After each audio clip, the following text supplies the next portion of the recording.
Spotify, Stitcher, YouTube, Facebook, Twitter, and Instagram. And if you're on Apple Podcasts, please give us a 5-star review so we can continue to give you the ish that we talk. And now that is out the way, I will not act like I'm on AM fucking radio. What the fuck's the deal? All of you ugly motherfuckers. What's poppin'?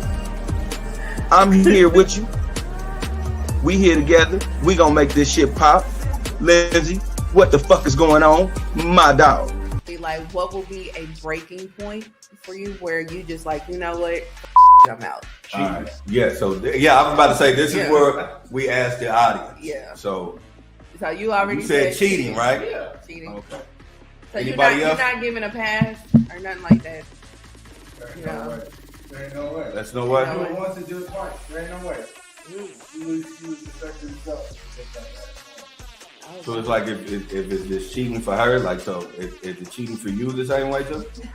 Yeah. So like if you cheat, do you feel like I need to leave this relationship? If I would ever cheat, I would leave you first. I would leave you first. You such a gentleman. I do what I think. You such a gentleman. That shit don't happen in real life, but you such a gentleman. Anything else? In the moment. In the moment. That's different. I wouldn't be in the moment. So you wouldn't put yourself in the moment. I got you. Yeah. Like, make it make sense. Like, cause what's the moment? When I decide it's the moment, it's the moment. Oh, okay. If I never say to myself, like, I should probably get out of here. So like, do the whole time you just like, oh no, this cool. This ain't. We just chilling. She just wanna rub my back. That's cool. Ain't nobody tripping. It's like, oh, okay, okay, oh, all right, you ain't gotta kiss my neck. That's okay. Cool. This is not the moment yet. Not yet. It's not the moment yet. I didn't do it. So it's like, now my pants is down. This is. If she pulls them down. Oh, this ain't the moment. This ain't the moment. This ain't the moment. She did it. This ain't the moment. So when is the moment? When you're done, you're like, yeah, this is the moment. Just said, bro. I'm like, I was supposed to go to the store. I was gone for 2 hours. I had to go get my bro. That's right? the moment. Yep. That's the moment. That's the moment. Okay, so that's your. What you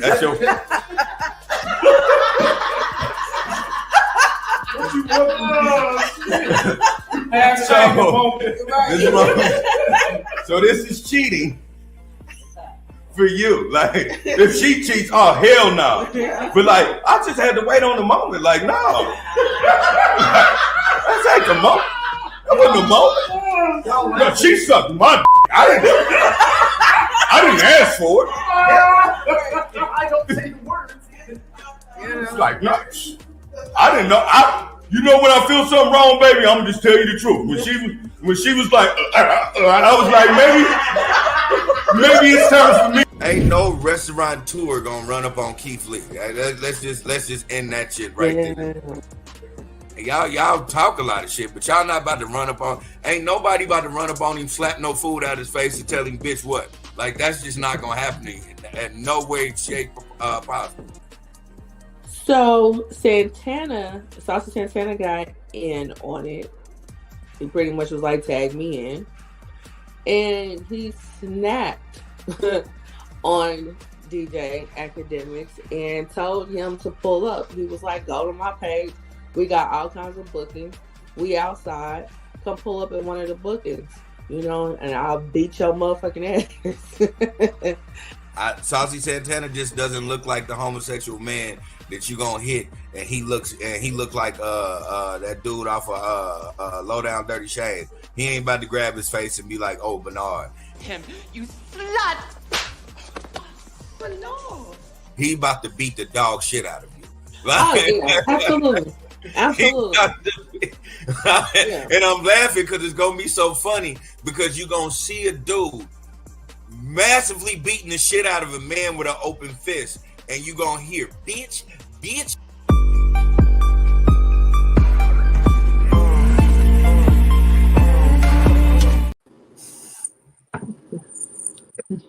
bitch, bitch, bitch, bitch, hey, bitch, bitch, bitch, bitch. What up, what up, what up, everybody? I hope the intro is live and I hope the intro is dope because the intro is very true. Saucy Santana is gonna beat the shit out of one of you niggas. I'm never gonna change that opinion. But this is the issue we talk, everybody. I am Lily. I am the joint smoking, black toting, bad MO that you see in front of you. I always say the same thing for myself because it is 100% true. I will always big up the lady that pushes the bells and the whistles, the lady that runs this program, the HBINC, the creme de la creme, the lady that'll check you at a Beyonce concert, the lady that knows how to be feminine, the lady that also knows how to check you, the most talented person that I know personally from the 30s. I'm going to give a big round of applause for my cousin, Lindsay. Thanks. Hello, everyone. Hello. Just want everybody to know that if I was a bad bitch, I'd fuck me too.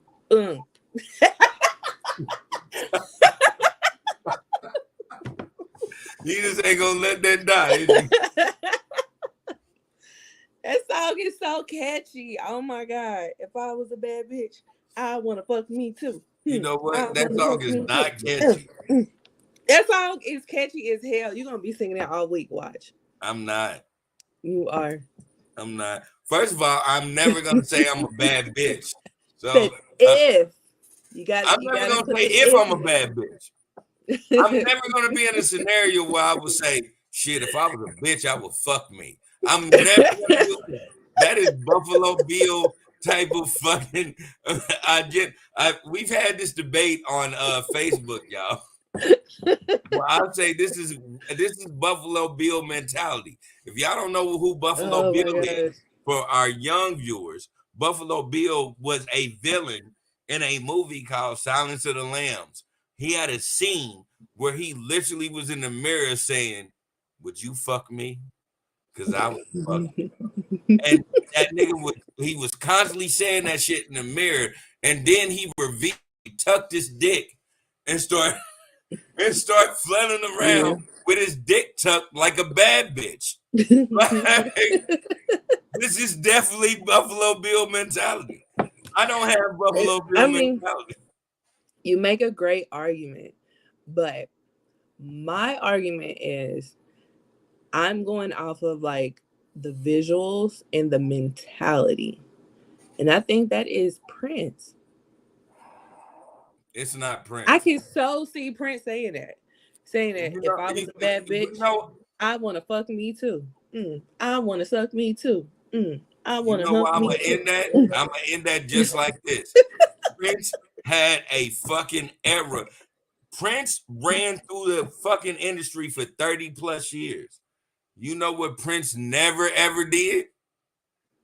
What? He even referenced songs where he would say he would fuck him if he was a bad bitch. God, never. But you know who actually did that? He said it in a very artistic way. He wasn't. Nah, he ain't never said it in an artistic way. But you know who actually said that? Buffalo fucking Bill.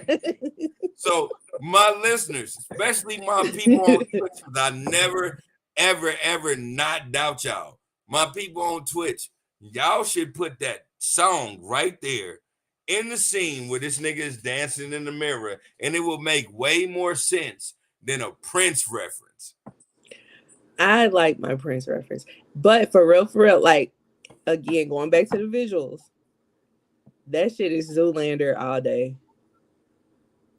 Now you got to give it up for that one. That nigga did hit the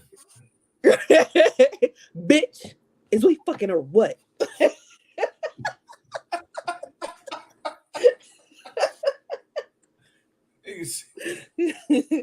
Right. He's like,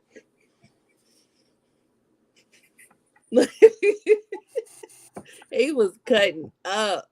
I live. That shit is so hilarious. My thing You is don't this, understand. and I've been I'm singing not that all downplaying week. nobody. Again, I'm not downplaying nobody. But I really want to say this, just as a 40-plus-year-old man. I don't know what happened in the world where you young niggas think it's really cool to be sassy as fuck. Like, you niggas is sassy as a bitch. Literally, y'all sassy as a bitch. And I just don't know where that came from. I don't know what happened in the world that made you niggas, like, y'all call yourself legitimate niggas. Like, Oh and yeah, y'all sassy as a bitch. yeah. Because it's just what it is. They don't give a damn no more. They gonna do them. And they don't care how many times you old niggas call them sassy. And I just don't understand what happened in our generations where that became a normal thing to do. Like, I think it's repeating itself because the 80s was like the king of androgynous men, you know what I mean? you're right. You're 100% right. So Well, it's just it repeating started in itself. the 70s because them niggas was wearing fucking crop tops and fishnets. Yeah. But So in the 80s, they had like the hardest rock groups that wore makeup and blowouts.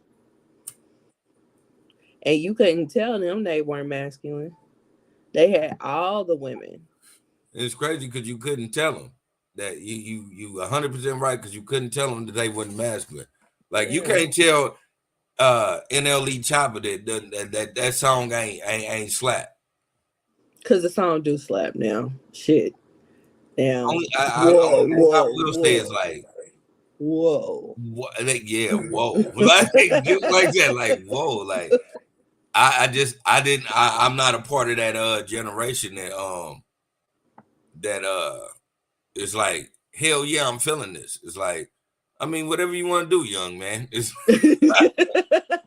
what you want to do. Like, if that's how you feel, that's how you feel, and it's just like, all right, I'm gonna just leave it at that because I don't want to step on nobody's toes. Like, I was listening to that shit, and I'm like, damn. And then I'm watching the video, even the bitches laughing at this nigga. Like, I'm Yeah, like, because he's hilarious. yeah, He's I'm like, hilarious. dude, I'm like, what the fuck is going on right now? Yeah, he's hilarious. And then like the video, like the video he did in the bathroom, in the public bathroom at that. Oh man, that shit was funny. Smell like Badusi. That's wild. I'm trying to eat. I'm trying to eat that ass in that pussy. That's the wildest verse I've ever heard in my life. Those bars right there is wild. Like, listen to that. This nigga said it smelled like Badusi. Smell like Badusi. But I'm trying to eat that ass in that pussy. I can't believe that you would want to do that after it smell like Badusi. It smells like Badusi. And you still want to eat that ass in that pussy. My nigga, what the fuck is wrong with you? NLE Chopper, man, listen. I ain't never ever hated on you, not never once and not no time, and I won't do it right now. What I will say is a little bit of guidance. Hey, man, listen, I'm gonna tell you like my uncles told me.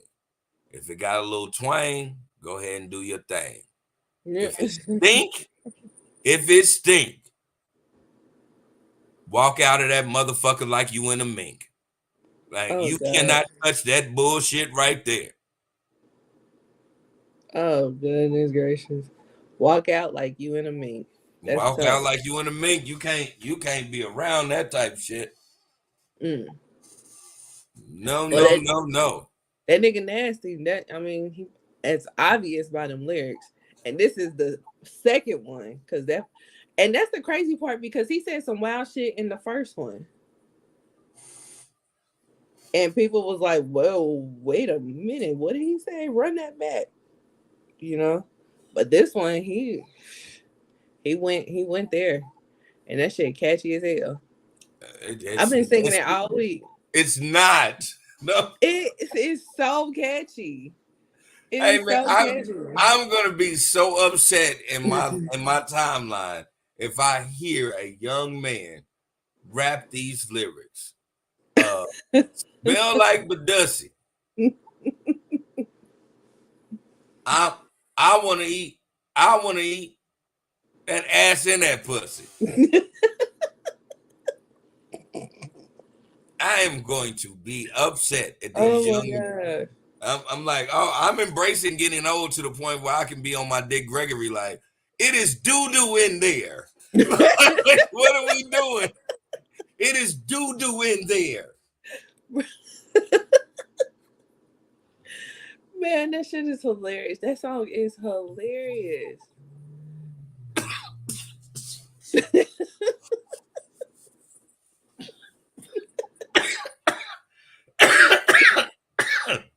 Man, can you imagine me walking around at work talking about if I was a bad bitch, I want to fuck me too. I want to suck me too.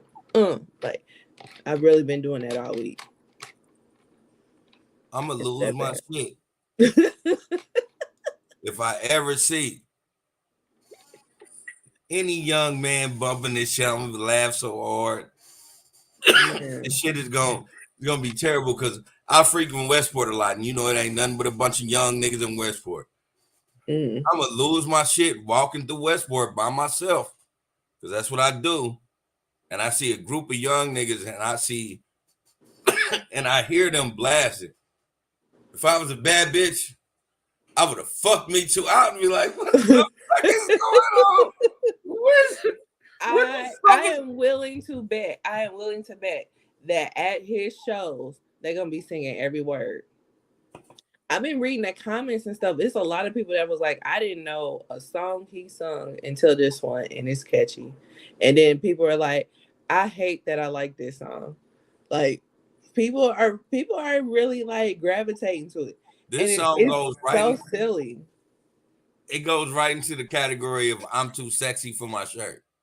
Yes. It's gonna peak, and people are gonna be like, why the fuck is it so peaking? Why the fuck do I like this song? I'm just one of them niggas that's gonna tell you I don't like this fucking song. Like, not that I don't like NLE Chopper, because I do. I just don't fuck with that song. Yeah.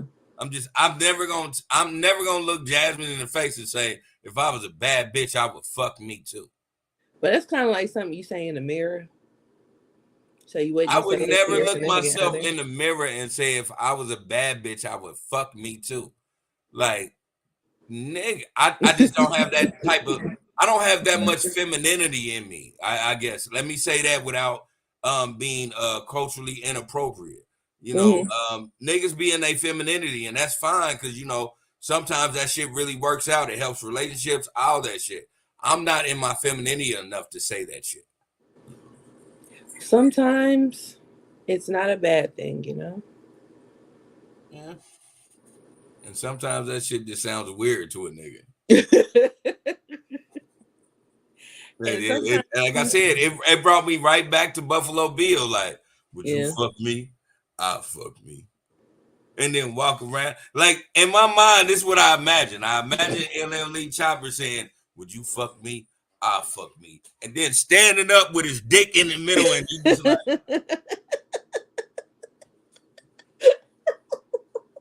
like, that's the shit I imagine.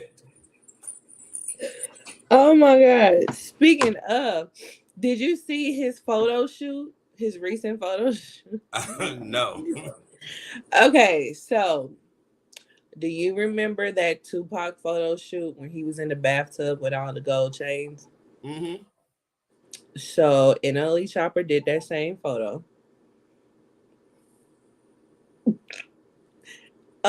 But he did a little tweaking. Oh my God.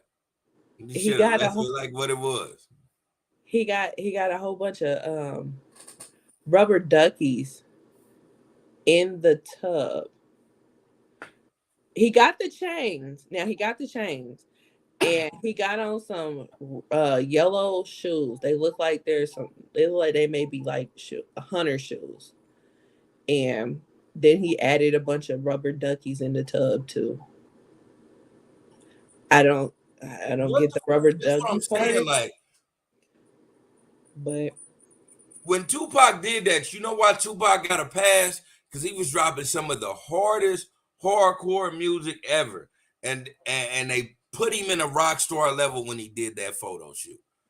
Did they? Yes, they did. I didn't understand why he did the photo shoot in the first place. I didn't understand the shit either. I was just like, what the fuck? But that's when white people gravitated to him more. As soon as he did that, he got that core white audience.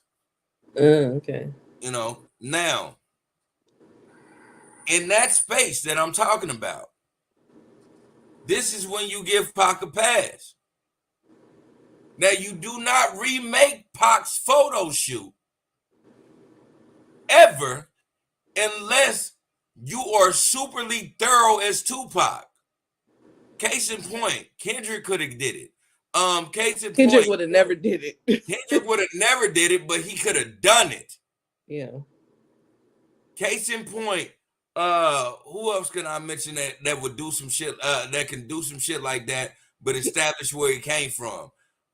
Shit, Tyler the Creator could have done that shit. I can see Tyler doing it. Yeah. You know what I'm saying? Not NLE Chopper. And then you put ducks in that mother. Nigga, you don't have a number one nothing. Everything you doing right now seems really fucking crazy to me. I'm never going to say it's sus. I'm never going to say like you fucking your career up because you are maintaining your lifestyle. So you're not fucking your career up. I'm saying why tarnish Tupac while putting fucking rubber duckies on a photo? The fuck? I didn't take it as him tarnishing Tupac. I just took it as like, I mean, he's in a tub. So like the rubber duckies make more sense than the gold chain if we're gonna talk about what makes sense and what doesn't. Not if we're gonna remake a fucking photo. Yeah, but the gold chains never made sense. I don't give a fuck if they didn't make sense. It was a fucking photo that is iconic. It is. It is. You don't have the count. You know what I would have? What would have made more sense if that would have happened with the rubber ducks itself? If Drake would have did some fake ass shit like that, I would have said yeah, because he's soft, but he is the hardest nigga out here at the same time. That's fucking wild. Do you want to see the photo? No, the fuck what are you talking about? So Ashton Sanders says Tyler couldn't do it after the whole Gerard Carmichael thing. That is a point. That is a point. That's not a point because Tyler could have definitely did it after the fucking Carmichael shit. Everybody knows Tyler the Creator is gay as fuck. Is he gay as fuck or is he bi? I thought he was just bi. Whatever the fuck he is, everybody know who Tyler Creator is. So if he would have did that, it would have made more sense. Yeah, but for real, I mean, if we just be keeping it one, is Tyler really gay? Because I feel like he's a troll. I feel like whatever Tyler is, as far as his sexuality, he could have pulled that shit off better than NLE Chopper. I'm gonna just leave it at that. I'm not gonna go into the whole debacle of who the fuck can do who the fuck. I'm just saying in this time span, what would make more sense? That would make more sense. Okay, that would make more sense. You're right. You're right. But it's working. I mean, like the marketing for this song, it's working. Because we're talking about it. And this has nothing to do with anything that's on the docket today. It doesn't. We just spent 20 minutes talking about 24-minute rant about some shit that ain't got shit to do on the document. And while even talking about this shit, I would say, you know, the crazy part about it, we talking about it, that shit ain't gonna hit. That shit ain't gonna chart top 10 at all. I don't know about that. I bet it don't. The only way it wouldn't is because it can't get played on the radio. There's no way that you can play that song on the radio at all. Yeah, exactly. It's never gonna get charted. We're But gonna who get listens him to the on radio? chart just because the NLE charts. He don't chart top tier though. He's never charted top tier. Yeah. But the marketing he's doing well with it. So, and he's a nut. He obviously is a nut, and the shit is hilarious. But like I said, this has nothing to do with anything that we're supposed to be talking about today. So let's get into our topics. Yeah. I'm telling you, you're gonna be playing it when we get done.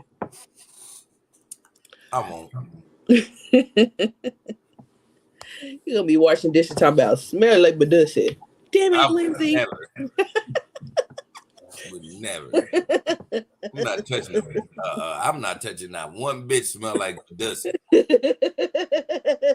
don't know what y'all. I don't know what y'all know what Badussy is.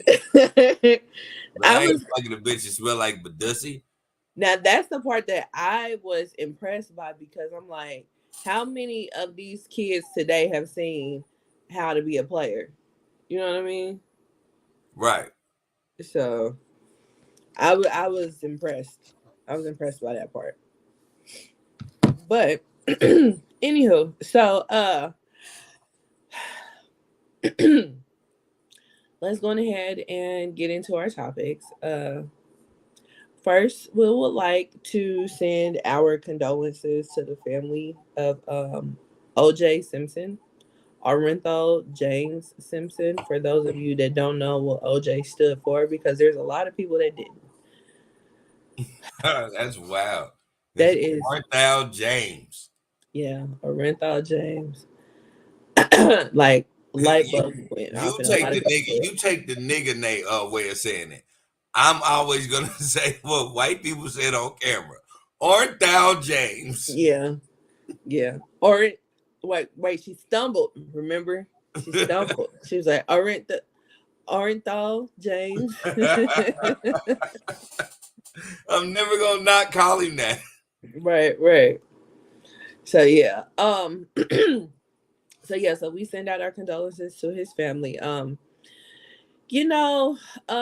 This was a person who was a great athlete.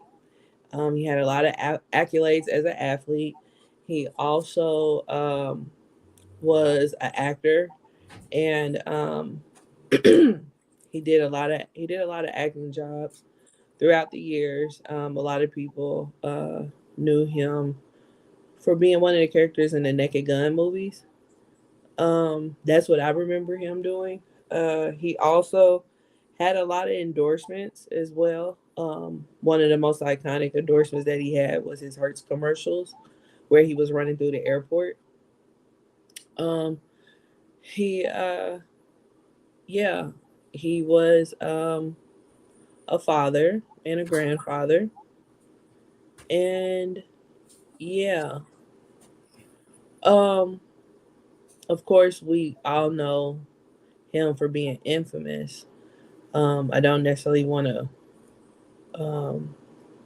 harp on that, because at the end of the day, he was acquitted, and that is by U.S. court standards not a guilty person. That is an innocent person. So he should be addressed as such, and we should respect that.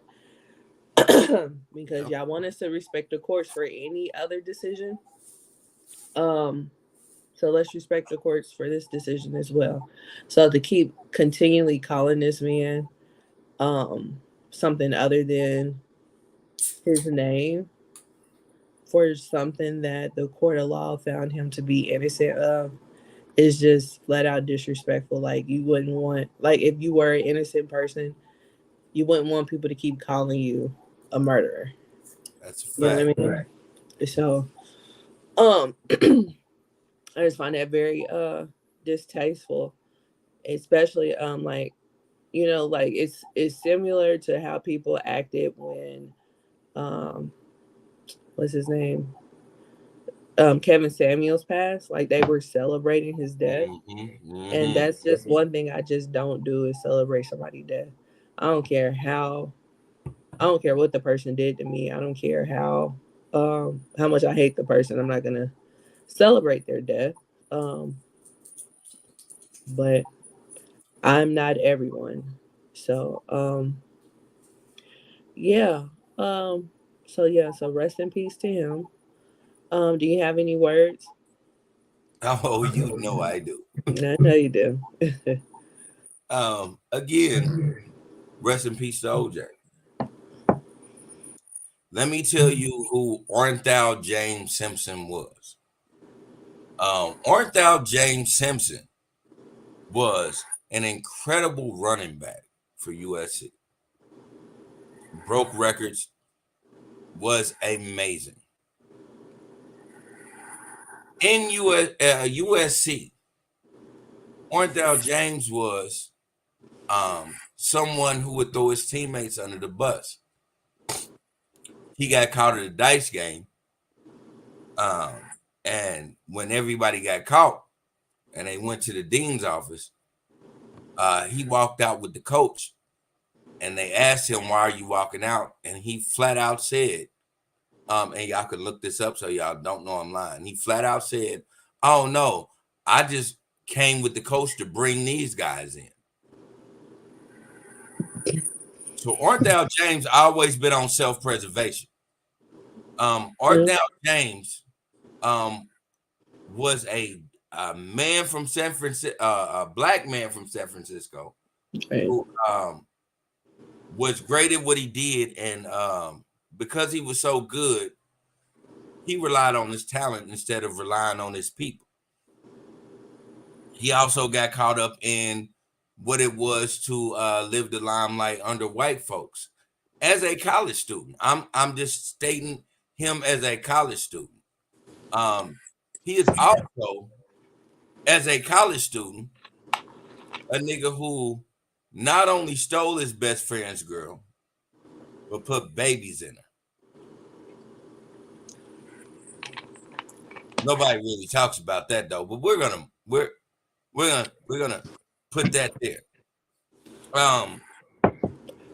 Ornthal James was so enamored by the life that he lived at UFC and the white folks that made sure that he was a star, that he did not want to talk about anything that was going on politically with black folks. This is Ornthal James. The world made a superstar, not his people, but the world made a superstar. Ornthal James goes to the NFL. Ornthal James has a coach that makes Ornthal James become a wide receiver. Now, OJ, the Juice, is known for busting tackles and running through niggas like it's hammer time. I'm never gonna get his athletic prowess downslide because he was the absolute shit. When Ornthal don't catch balls, he run through niggas. It's a big difference. The reason why I referenced that Ornthal James don't catch balls, he run through niggas, is because at this time he has came aware that his father, the nigga that birthed him, was gay. Again, y'all can look this up if y'all think I'm lying. Yeah. When this happened, he became estranged from his father because he is the Juice who is homophobic. Now, at this time where he's having a shitty career, he gets nullified of anything because of a Hertz contract. That Hertz contract, because he is hobnogging with these people who make him feel like he's creme de la creme even rewinding back when he was in USC, he had a statement that said he is not black, he's OJ. The same statement that Jay-Z says, he said that shit in college. So he was well aware that he thought he was going to be beyond what his color was. Again, I'm not downplaying OJ Simpson as a murderer. I just want to talk about OJ Simpson as the person. Now, through this career, he ends up divorcing his wife that has his black children and married someone that he basically been grooming ever since she was 15. Nobody talks about that either. But because they try to downplay that part. Yeah, they basically down. He saw her at a restaurant and he knew her long enough to marry her when he left his wife. I'm sorry, y'all. I might be dumb about this because I've never groomed somebody, but that sounds like grooming to me. All right. Let's move forward. Now that he's married this wife, who happens to be a white woman, who she basically been groomed since she was 15. He started putting his goddamn hands on this lady. She got photos. She got pictures. He even whoops her ass in front of the police. And then he drives away in a Bentley.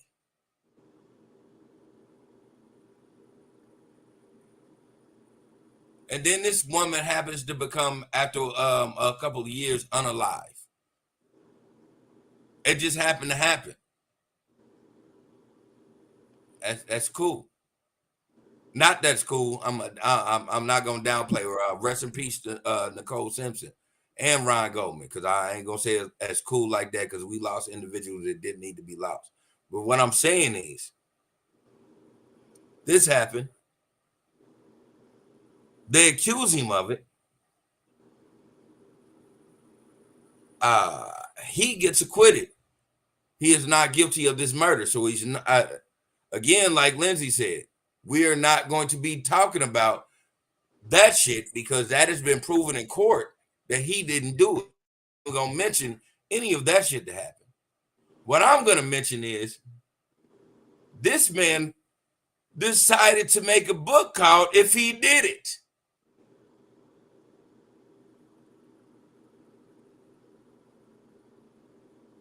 Then he goes to jail, which I thought was totally wrong as fuck, for stealing back some shit that was took from him.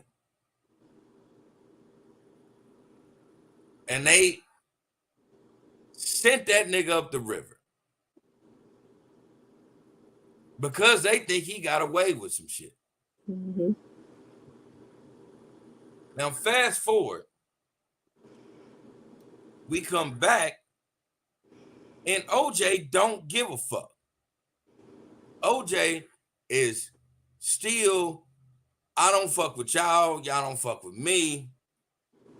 It is what it is. I'm a hobnob with my white friends till I die of cancer.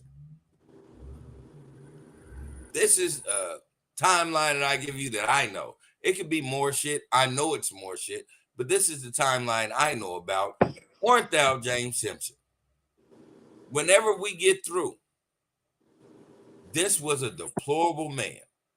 But I'll tell you this.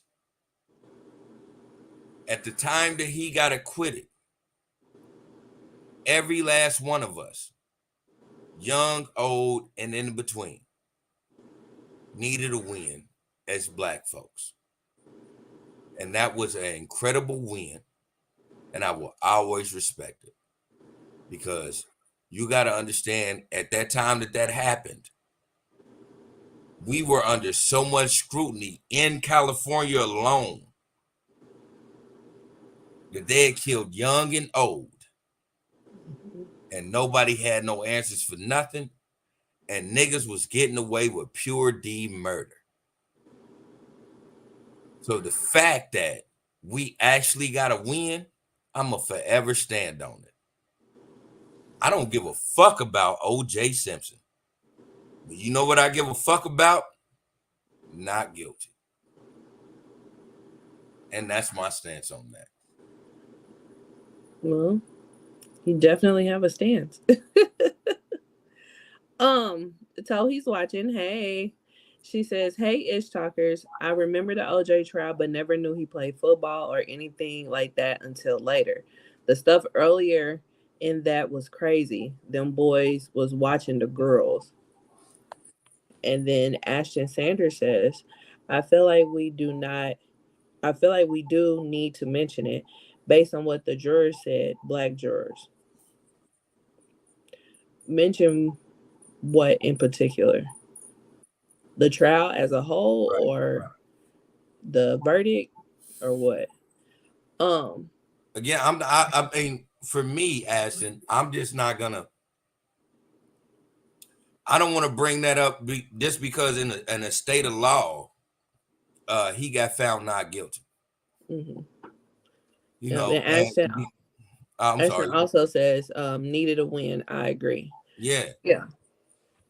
He was not guilty on that. So I'm not gonna say anything about that just because my opinion about that will never change the outcome. Only thing I'm gonna say about it is what I know. Like I said, at the end of the day, I'm not telling you that Ornthal James Simpson wasn't a great athlete. He was a tremendous athlete, and he was an actor. What he wasn't was an activist, and what he wasn't was a good human being. Well, no, I never said that he was any of those things. No, I didn't But say you did. yeah. I'm talking to Ashton. Oh yeah. Yeah. My whole stance.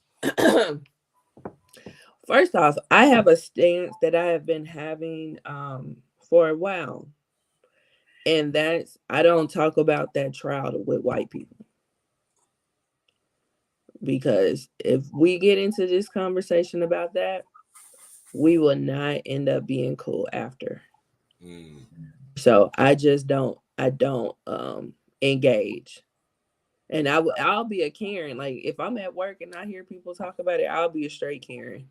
Like we're gonna shut this down. I don't need to be in earshot of anything that you have to say about this trial. I don't want to hear it. Yeah, see, you better than me because I've been saying from the depth of me, like when I was see this shit happened. I was in middle school watching TV One. I think I was in the 6th grade. I know I was in the 6th grade, and they said not guilty, and I watched all of my white female teachers walk out of the school in tears. Yeah, that was 7th grade. That was 7th grade. That was 7th grade. Okay. Mm-hmm. Now, as I say this, I will say the same thing as well. Me as a young black kid that never set foot in Cali at that time. So I don't know what it's like in Cali, but what I know about in Cali is it's crazy against black niggas. Mm-hmm. I didn't give a fuck about them white teachers walking out. Yeah. I said, hell fucking yeah, we won something. Yeah. Yeah. That trial really divided the country. And even before the trial, when it came to OJ, he had a lot of athlete privilege because he was such a phenomenal, your word, phenomenal athlete that he was in a sense bigger than race, until it came down to race. And yeah, but yeah, when it comes to that trial, it really did divide the country. And it's so crazy because in real life, like, let's just keep it one. Them motherfuckers didn't give a damn about no Ron Goldman or Nicole Simpson. No. They didn't give a fuck about her or him. So the fact that people had so much emotion behind this, for him to be guilty, and then when he was acquitted, they act like this was like their relative or something like that. And you've never met her. You don't know what she sound like. None of that. You probably didn't even know her name until she died. So it's like, why? What is it? It's your hatred for Black people, for us not to be on the winning side of things, Right. that made you feel this way. And people have kept that hatred for so long. You know what I'm saying? So it's just like, I don't like to engage in those conversations with white people at all, because I don't want to hear it, you know. And like you said, like it was a really fucked up time. LA was coming off of the heels of the riots when these murders happened. Yeah. You know what I'm saying? And if you know anything about the riots, it wasn't just the Rodney King verdict that set people off. It was also the Latasha Hollins case. Yeah. I'm You know like, what I'm saying? Rodney So, King and Lil Natasha was it was spilling over. mm-hmm. Yeah. We had all that shit, all that controversy of it was excuse me, it was really white versus Black in LA in the 90s. Like, I really want to emphasize, especially with a lot of y'all that grew up in the 90s or grew up in the 2000s, y'all really be thinking y'all separated from racism, and y'all are not. Y'all are literally decades away from shit. And some of Mm-hmm. y'all are literally born in a decade where it was heightened as fuck. Yeah. Y'all still act like y'all don't know what the fuck it is. Yeah. Yeah. That era was full of, they don't fuck with us, we don't fuck with them. It is what it is. And it went to a head in LA. So if Mm-hmm. you think about it, LA is a well-known city in the 90s. It came to a head there. So imagine what your big brothers and big sisters and big cousins was going through in Right. y'all small ass town. Right. I can Right. tell you now what we was going through. We had motherfuckers who was, for me, I really seen good cop, bad cop.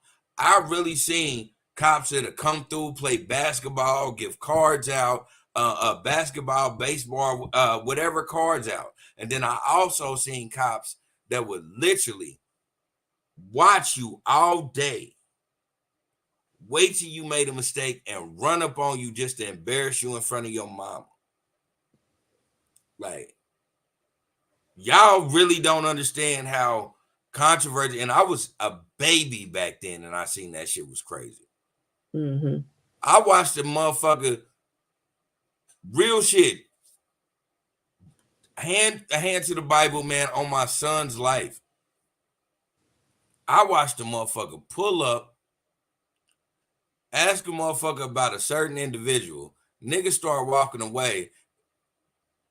Nigga sitting there with a burger. This nigga slaps the burger out of his motherfucking hand and like snatches him up and asks him who the fuck just ran away. Like, he demand you tell names. I'm like, you ain't even looking for them niggas though. Oh wow. You ain't even got no business looking for them niggas. Mm-hmm. You asked about an individual. So because these niggas took off, you snatched the nigga that wasn't moving and said, who was them niggas that just ran away? Like, what the fuck type of bullshit y'all want? This the shit Right.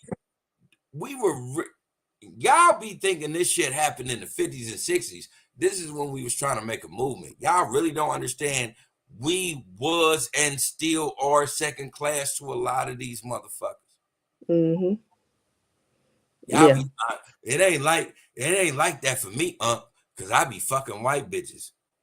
A lot of my niggas was fucking white bitches too, dog. Right. We're talking about that in this situation. Like, Yeah, like, nigga, we yeah. talking about what's And there's a happening lot. right now. We Right. seen this shit. There's a lot. We seen this shit in the 90s, and then niggas forget all the police shootings that happened when they were of age. They just act like because it didn't happen in their city, it didn't involve them. Nigga, they've been telling you that they're going to put their foot on your neck for years. I say that to always say this. When OJ got the fuck off, the whole black community felt a sigh of relief. Because you know what it meant for us? I ain't even going to say for all of us. I'm going to just say for people in my caliber. We said, if you got enough money, you get the fuck away with this shit. Yeah. We all knew, and to this day, we all know the reason why OJ was free of that shit is because that nigga had money. Yeah, he had a whole dream team. Yeah. He had a whole dream team. But I mean, I'm just being real. I don't think he did it.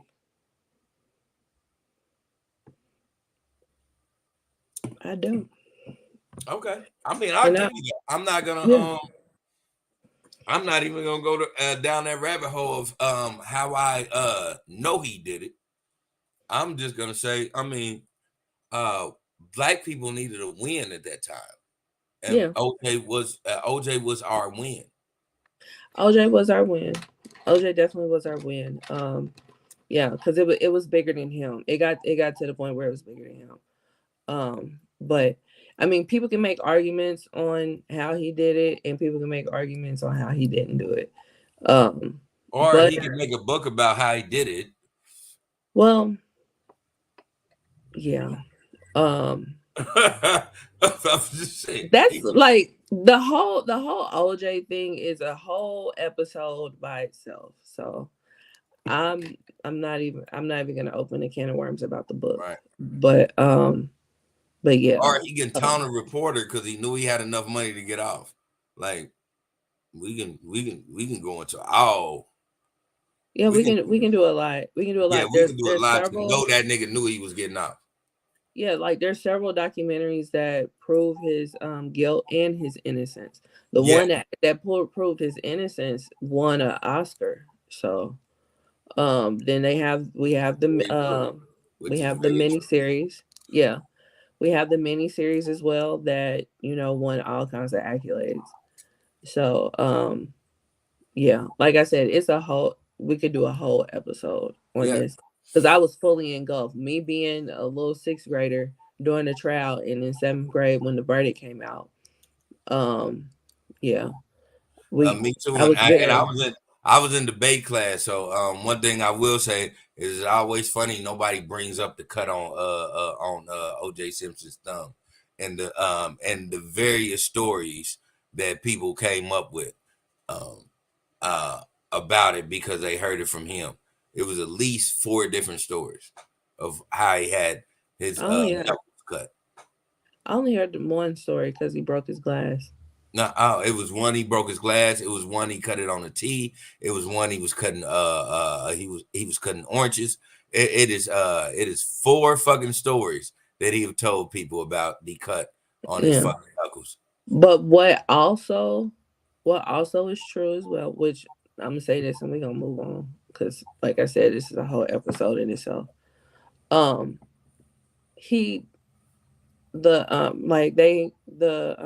victims had defensive wounds and had all these type of things, showing that they didn't just get cut up. It was a fight. OJ didn't have no defensive wounds. They took pictures of his body. The pictures are online as we speak. He didn't have no defensive wounds. And then on top of that, how can you kill 2 people? What was the other person doing? Like just standing there waiting? Will kill me next? Like, yeah. So, like I said, I don't believe he did it. And I'm leaving it at that. All right. Yeah. Right. I mean, hey, he got acquitted for it. So yeah. I'm not gonna say he did it. Yeah. I'm gonna just say like evidence that I know.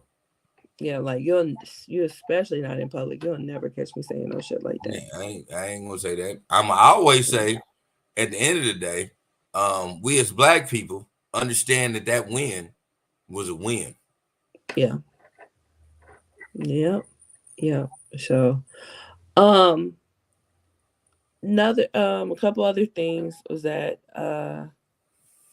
he got cremated. They did not let the doctor that discovered CTE. I don't know if you ever heard about this, but the doctor that discovered CTE said years ago that he would bet his license that OJ has CTE. They asked for his brain. His family declined. He ended up being cremated, and they had his service, I want to say, this past Wednesday.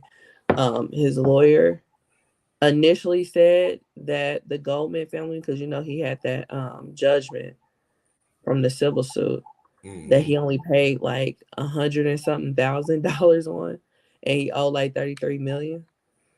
But his lawyer initially said that they weren't going to get anything, and then he retracted and said that after the people that they have to pay out of his estate, then they may be able to work something out. So we shall see.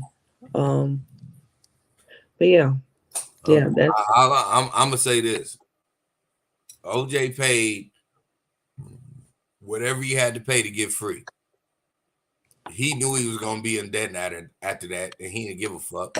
You know why he didn't give a fuck? Because he a goddamn nigga. Niggas been in debt for years. he was gonna tell them niggas, y'all get that shit after I'm dead. I don't give a fuck. Like, right.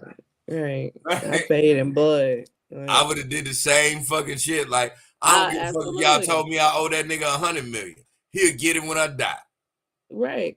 I'm not about to stress about it. I'm not about to feel no ways tired about it. You'll get it. You'll get it when you get it. Like, give a fuck. Like, I mean, like, that's so, like, I just gotta move differently now. Because there were certain things that they couldn't touch. Like, they couldn't touch his retirement from the NFL, and a couple other things. And then, like, he had moved to Florida not too long after that judgment, because of the laws there. Because the reason why they got the amount that they did get was because they seized stuff from him, which ties into the reason why he got arrested and convicted for that robbery, because he was trying to get the shit back. So yeah. But yeah, like, he would go to like these sporting events and stuff like that, and he would get paid under the table, or like if he was like if he had like a signing booth or something like that, he would take cash for signatures and photos and stuff. So yeah, he just moved differently to get out of paying them, which I'm not mad at. Like, Ben, I mean, shit, I'm not about to. I mean, that nigga paid a mint to get out of what he was in. So he had to make sure that, he was still comfortable. Like, you got to think, then OJ not a dumb nigga. Right. You know what I'm saying? So he knew he was going to break the bag, making sure that he was still free on these streets. The rest of that shit y'all talking about, I don't give a fuck about. As long as I can maintain how I'm living now, I'm cool. Yeah. Right. I'm cool. Y'all can say I got this, I got that, and I owe this. I don't give a fuck. It's white people do it all the time. White people live millionaire lives and be billions in debt. That nigga didn't give a fuck. Right. That's what I'm saying. Like, I'm not mad at it, because if anybody was in the position that he was in, not necessarily for the reason, but if you owed somebody that amount of money, you will figure out a way to get out of paying it. Yeah. Even if you had it to pay, you will figure out a way to get out of it. So I'm like, I'm not mad at him for doing that at all. Y'all figure out how to get it from me. But I'm gonna figure out how to not pay you. So it just is what it is. But yeah. I will say that it was kind of sad to see people that I know and love make some of the most disgusting posts online about this. And I just was like, you know what? I'm not going to engage. I'm going to scroll past. Because if I engage, this is the end of our relationship. So I'm gonna leave it alone. I'm going to leave it alone. Oh So, God. yeah. Damn. Oh man, listen. Yeah. Hey, Hurt my little feelings. Hurt my little black feelings. So I'm glad I'm not a part of that party. I just kept it real with OJ. I didn't really say too much. yeah, and I mean, he wasn't the only one that was diabolical. You know, like people move the way they move. You know, because Nicole, I mean, Nicole wasn't the saint either. Because remember, she was fucking around with Marcus Allen. Right. That's what I'm like. Listen, we're talking about somebody who would rest in peace to Nicole. Rest in peace to everybody, because everybody's dead. But I'm gonna talk about Nicole now. Listen, yeah, she been groomed by a nigga since she was 15. She break free because this nigga's whooping her ass. You didn't think like nobody like y'all see how these bitches move now, and these bitches move like that now because you have the opportunity to do that and put niggas on blast. Nicole just happens to be somebody who is fucking with a rich nigga, and she's around other rich niggas. mm-hmm. Think she wasn't about to fuck another rich nigga? But this is the killer part about it, because Marcus Allen and OJ were friends, and Nicole, like Marcus was married at the time, and Nicole and Marcus's wife was friends. But that makes it even better. She don't have to go outside. Yeah. And then on top of all of that, let's just keep it 1,000, because Robert Kardashian Sr. and OJ were friends, and OJ, I don't give a fuck what nobody say. OJ fucked Kris Jenner. You know he fucked Kris Jenner. And Chloe is his. I don't give a damn. His daughter that he had with Nicole and Chloe, they look just alike. They look just yeah. What I'm gonna say is that nigga didn't sign the birth certificate, so that is a Kardashian. Sure. Yep, that's it. That's all I'm saying. Yeah, Chloe Kardashian Simpson. Even no. She was. But she the only one. She the only one that don't look like the rest of them. Listen, she the only one, and she don't even look like Kris. Without the plastic surgery, her regular self, she looks like when you're not supposed to crossbreed. Sorry, I'm sorry. I'm sorry. I apologize. I apologize, y'all. I'm sorry. But it's the truth. It's the honest to God truth. What I'm saying is, still, she's a Kardashian. That's what's on her birth certificate. That's what's on her birth certificate. But yeah, because people don't lie on those.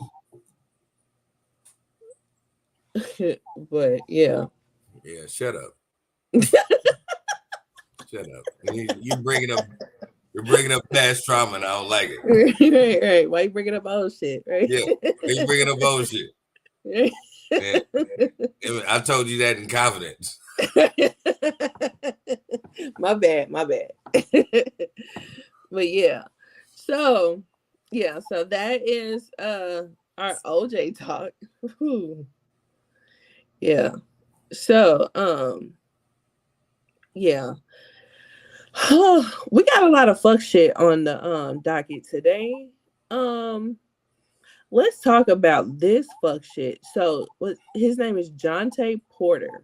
Jontay Porter. This is the dumbest shit in America, dog. Like, this guy, I want to say he's 24 years old. He is now a former NBA player because his dumbass was gambling on the games that he was playing, or not even always playing. He would sit out some because he was like, sometimes he would bet against his team. Sometimes he was telling people the odds and stuff like that, and that's how his dumbass got caught because it was basically some insider trading type shit. He was throwing games and shit like that, and there was like a huge payout, like over $1 million payout on the game, I want to say. And they started to investigate and found out that he was betting on the games.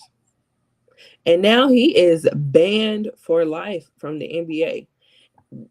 This is the dumbest shit in America because why? Like, people train all their life. Like, their one goal is to make it to the NBA. And you made it and you fumble it over something as stupid as this. This is so fucking stupid. This is so stupid. What are your thoughts? My thoughts is this. First and foremost, shout out to his brother who was playing for the Milwaukee Bucks and has a chance to actually, win the chip.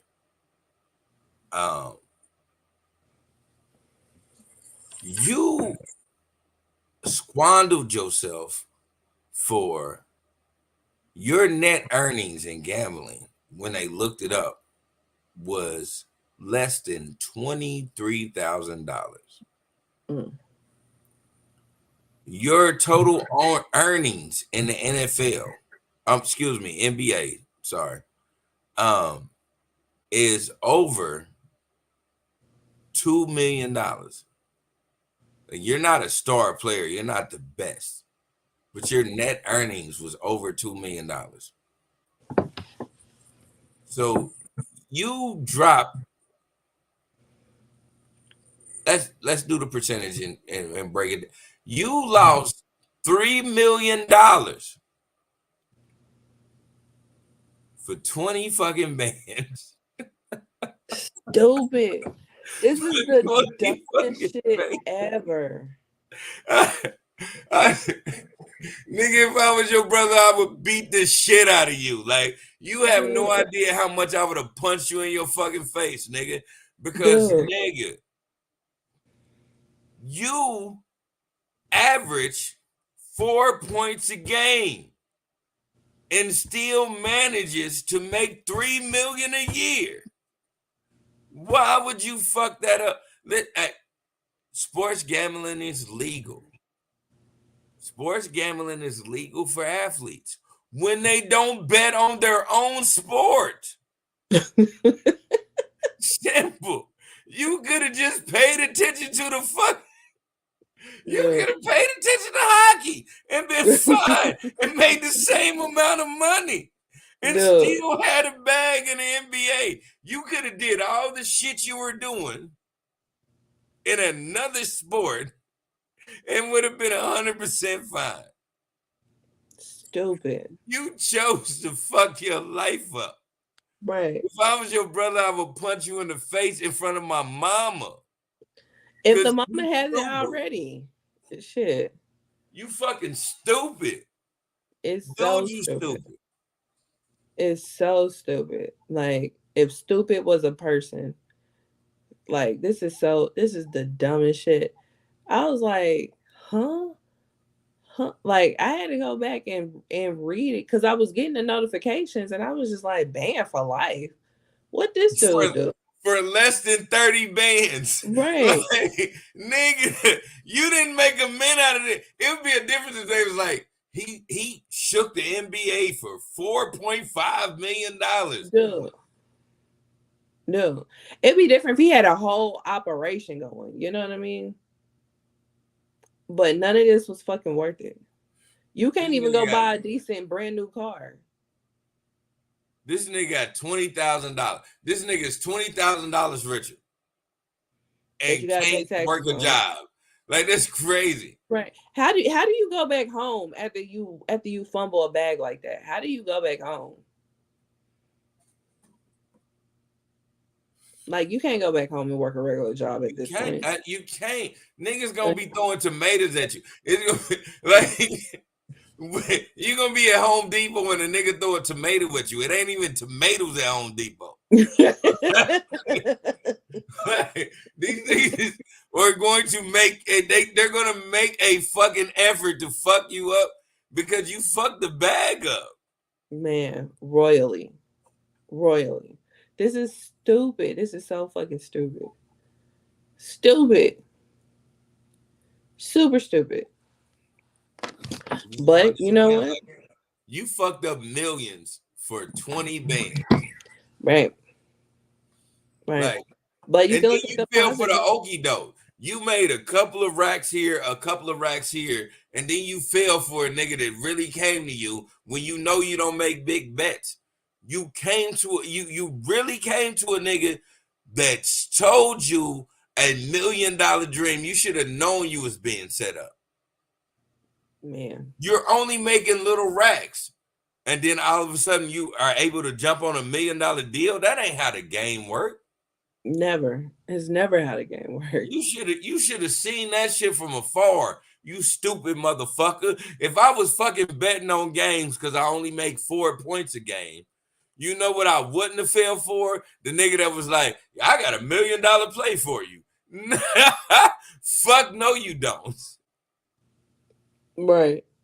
Like, I just don't get it. That nigga,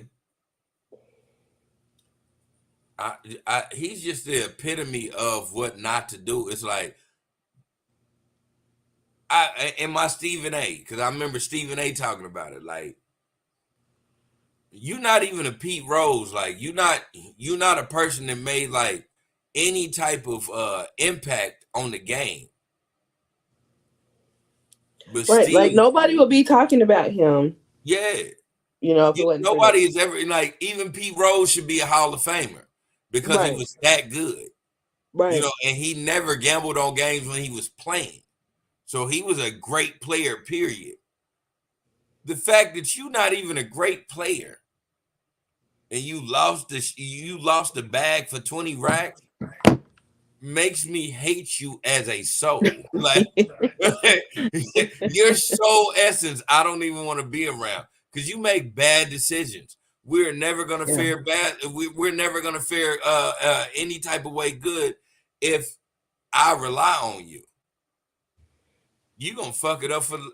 You gonna start a world war over a bitch. Yeah. Like, yeah, I can't trust your soul. Yeah. Like, yeah. That was dumb. It's crazy. That was the dumbest shit ever. It really was. Would tell niggas that work jobs all the time, like, nigga, you tripping? Why you want to sell weed, nigga? Stay at that fucking job. Like, what are you talking about? Right. Yeah. It was very stupid. It would be interesting to see how he come out of this, but I feel like this is probably going to be the last time we ever talk about him, unless he does something ridiculous, you know. Yeah, I'm just. I hope you wasn't one of them niggas that was one and done. At least got you a associate's degree, so you can work at like a rental spot. Like, niggas gonna beat your ass if you work at the local grocery store. Dude.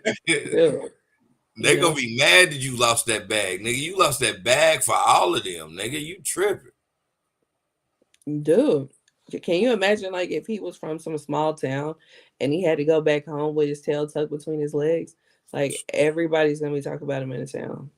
Like, not only that everybody talking about him in the town, listen, he don't got no more prospects. Like, say from Crystal Clear, Mississippi, and he was the best person out of Crystal Clear, Mississippi. You know who they ain't about to start checking for no more? Motherfuckers in Crystal Clear, Mississippi. Mm-hmm. Bro, He gonna you fuck it fucked up it for the up for whole family. everybody. That's what I'm saying. Mm-hmm. Niggas will beat your ass for real for that shit. Right. Yeah. You ain't never lied about that one. You ain't never lied about that one. Like, nigga, we ain't got no more scouters coming down here because your bitch ass want to bet on games. Right. Dude, and meanwhile, I've been training my son to beat Jordan since he was born. Mm-hmm. And the Right. only thing I can look for is a Division III college and hope Yeah. somebody's in. Right. I'm gonna beat your ass. Right. And that's the thing, like people don't realize how much of a responsibility they have. It's not just them. But yeah. Best of luck to you in your future endeavors. But Yeah. anyway, I hope you on don't to stay in a small town because right. boy, them and for real, niggas gonna beat your ass. Let Yeah. the best female ball player since motherfucking Cheryl Swoops come out of crystal clear Mississippi and don't get a Division I scholarship. Boy, they gonna headhunt you, man. It's your Right. fault. They gonna see you at that local program, fuck you up. Yeah, So it's your fault. right. They don't even look down here no more, you stupid bitch ass nigga. This Right. lady scores 68 points a game. What are we talking about? Okay. All she gonna do is get local paper recognition. All because of you. But yeah. So yeah, let's move on to other stupid ass news.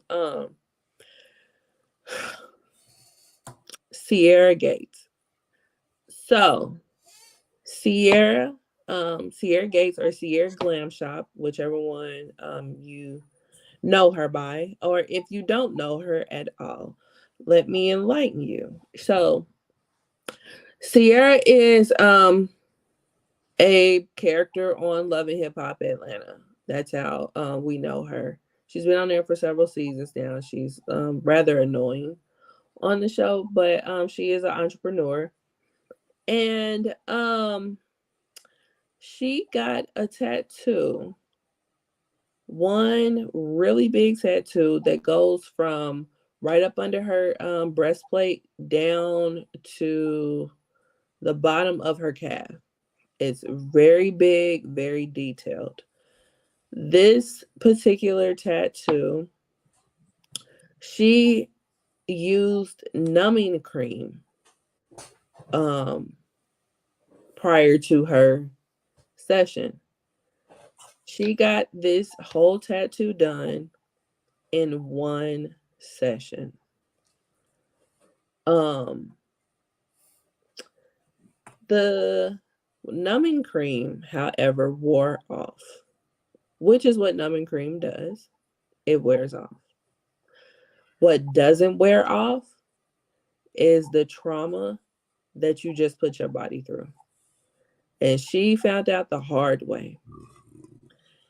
And she is now currently in the hospital learning how to walk again because the pain was so excruciating that she had to go to the ER. This is so fucking stupid. She ended up going online, letting the world know this, all while still promoting the numbing cream and the tattoo artist. Yeah, so and this is not her first tattoo. My whole thing is this. Whether you use numbing cream or not, that's a personal preference. However, the tattoo artist should have the final say so on if this is going to be a one session deal or not. When you look at the tattoo, there's no way that any reputable tattoo artist would have agreed to do that tattoo in one session. And she is still continuing to promote this numbing cream. And again, that's a personal preference if you use it or not. But numbing cream doesn't mean that it's going to be numb for the rest of your life. It's only gonna last a couple hours. So yeah. She of course she went viral for this because this is so fucking stupid. So stupid. But yeah. What are your thoughts about this?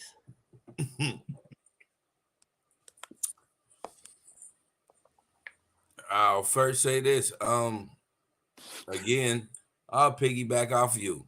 If you decide to use dummy cream, you decide to use dummy cream. That's fine. But I only have a few tattoos. I went totally professional with every last one of the tattoos that I do have. I didn't go to the fucking tattoo parties or none of that extra bullshit. I actually went to a shop. And it happened to be my relative. But what I will say is certain tattoos that I do have, mainly one in particular, he wanted to do in two sessions, and I denied it. I said, "Nah, we gonna get it done today," and I got it done that day, good and clear. But again, even getting it done that day, I really do reflect on how I did it without numbing cream and how painful it was the next couple of days. You know, because you're digging into things you're not used to digging into. Mm-hmm.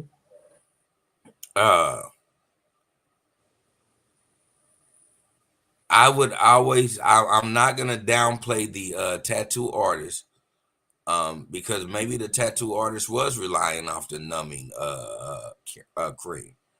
But I will say, after a while, you know when it's time to stop. Like, you know when it's time to like say, hey, I'm fuck what you talking about. You probably need a break. Especially when you're going, I only got a half a sleeve done, and the person that did that was very conscious of, do I need a session, two sessions or not? So I could imagine getting something done from your stomach to the lower part of your calf, how excruciating that shit is. I say that to say this. I'm glad that she's defending the numbing cream and the tattoo artist. Cause bitch, you knew better. This is fucking the dumbest fucking shit we are ever going to ever talk about. You knew fucking better. Right. Like what in the fuck are we talking about? Like, yeah, you supposed to defend everybody. Cause your bitch ass gave it to go. Yeah. But see, but this is my thing. She gave it the go, sure. But I feel like the artist needs to have the final say so, because at the end of the day, the artist is the professional. The artist, this is their job. They deal with people all day, every day in regards to this in particular. So they should be the ones that will have the final say so on if you need to stop, if this needs to be more than one session, if this is enough for today. Any, you know what I'm saying? Like any of that. So the fact that the artist actually went on ahead and did that fucking tattoo, and the tattoo is very detailed. She was there a whole day. You know what I'm saying? Getting that shit. There wasn't no whoop wop whoop. You know what I'm saying? Yeah. So the fact that the tattoo artist actually did that, and even if she didn't realize that this is gonna eventually wear off, the artist should know that this is gonna eventually wear off. The artist should know that this is gonna be traumatic for her. The artist should have pulled the plug and been like, I'm not tattooing no more. Or I'm just gonna do the outline and that's it. Or I don't care what you say, we're doing this in more than one session. That's the reason why I hold some of the fault on the artist as well, because the artist should know. If don't nobody else And I know, get that 100%. yeah, I'm me just personally, I can only talk about my experience. So Me personally, I will say this: when a tattoo artist says that, and that person says, "Nah, I want it done right here and there," they don't really have any choice unless they just want to give the money back. No, you do have a choice. You do have a choice because you run into situations like this, or it could have been worse. That's what I'm You know what saying. I'm saying? Like I'm pretty sure it's plenty artists, tattoo artists that gave the money back. I don't think that tattoo artist was big enough to want to get that money back. Or they were too greedy. I feel like they were too greedy because at the end of the day, that can put your license at risk. You know what I'm saying?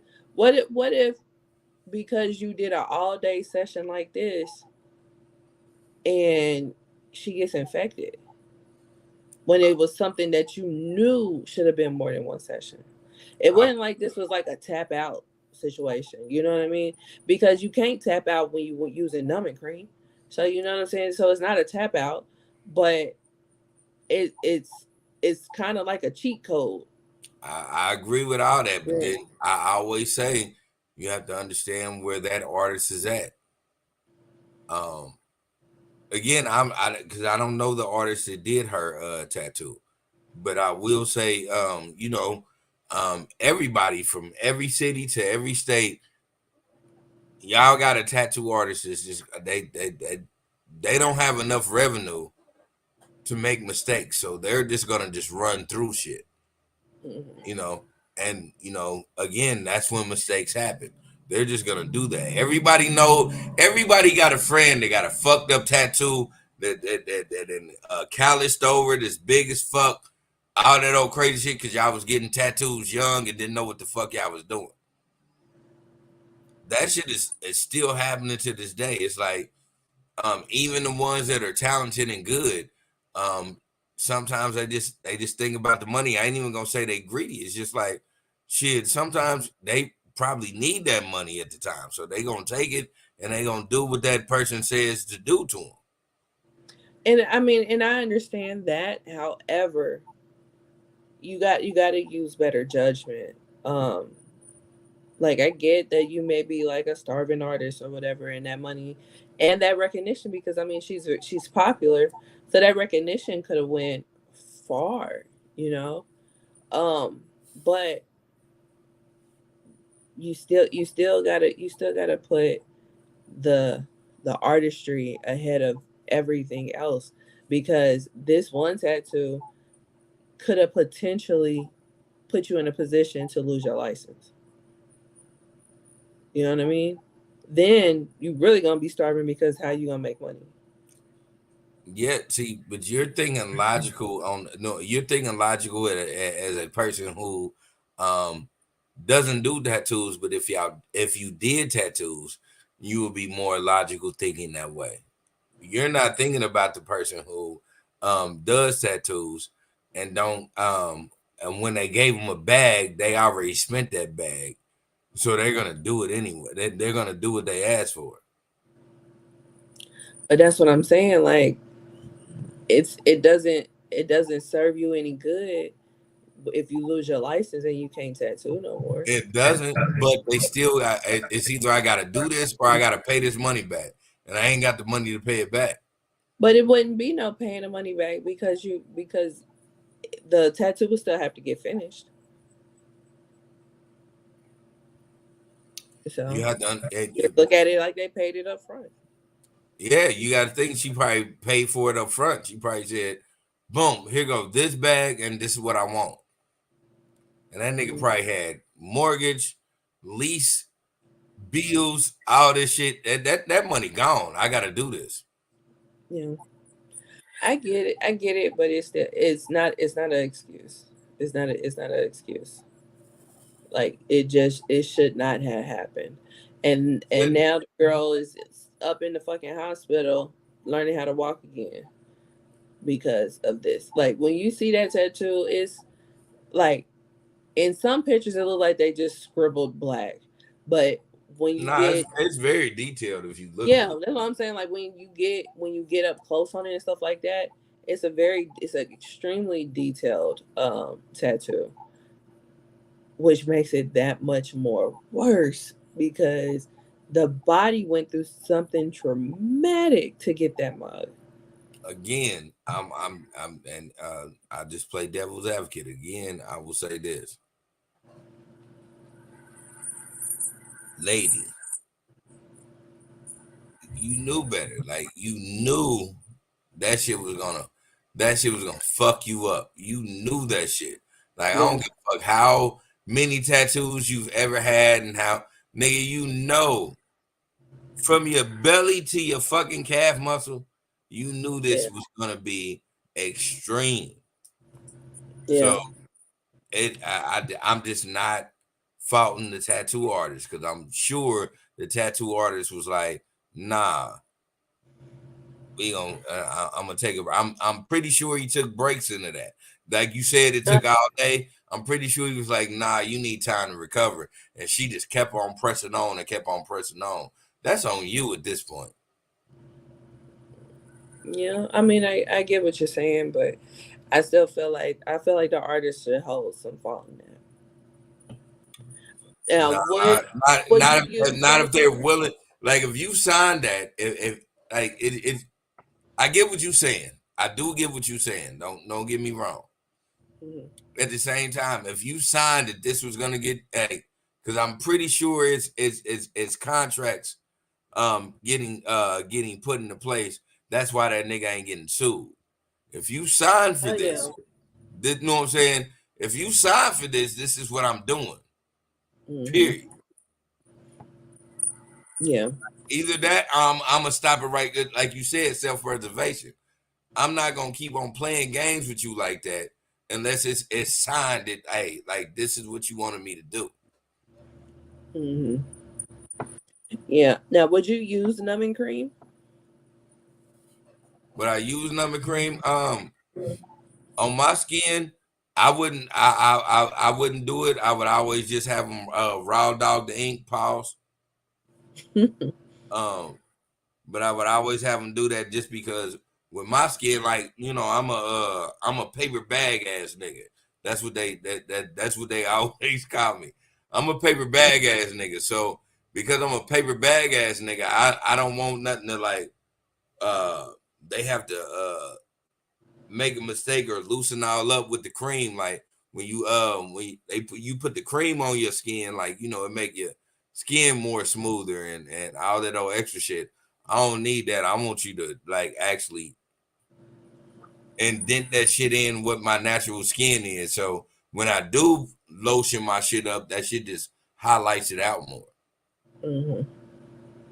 Yeah. Yeah. You know, I don't even, when I get tattoos, I don't even think about, oh, I should use numbing cream. Yeah, I ain't never thought about that shit at all. Like, I just be like, get it done. Right. So, but yeah, it was so stupid. All right, so moving on from her, let's see.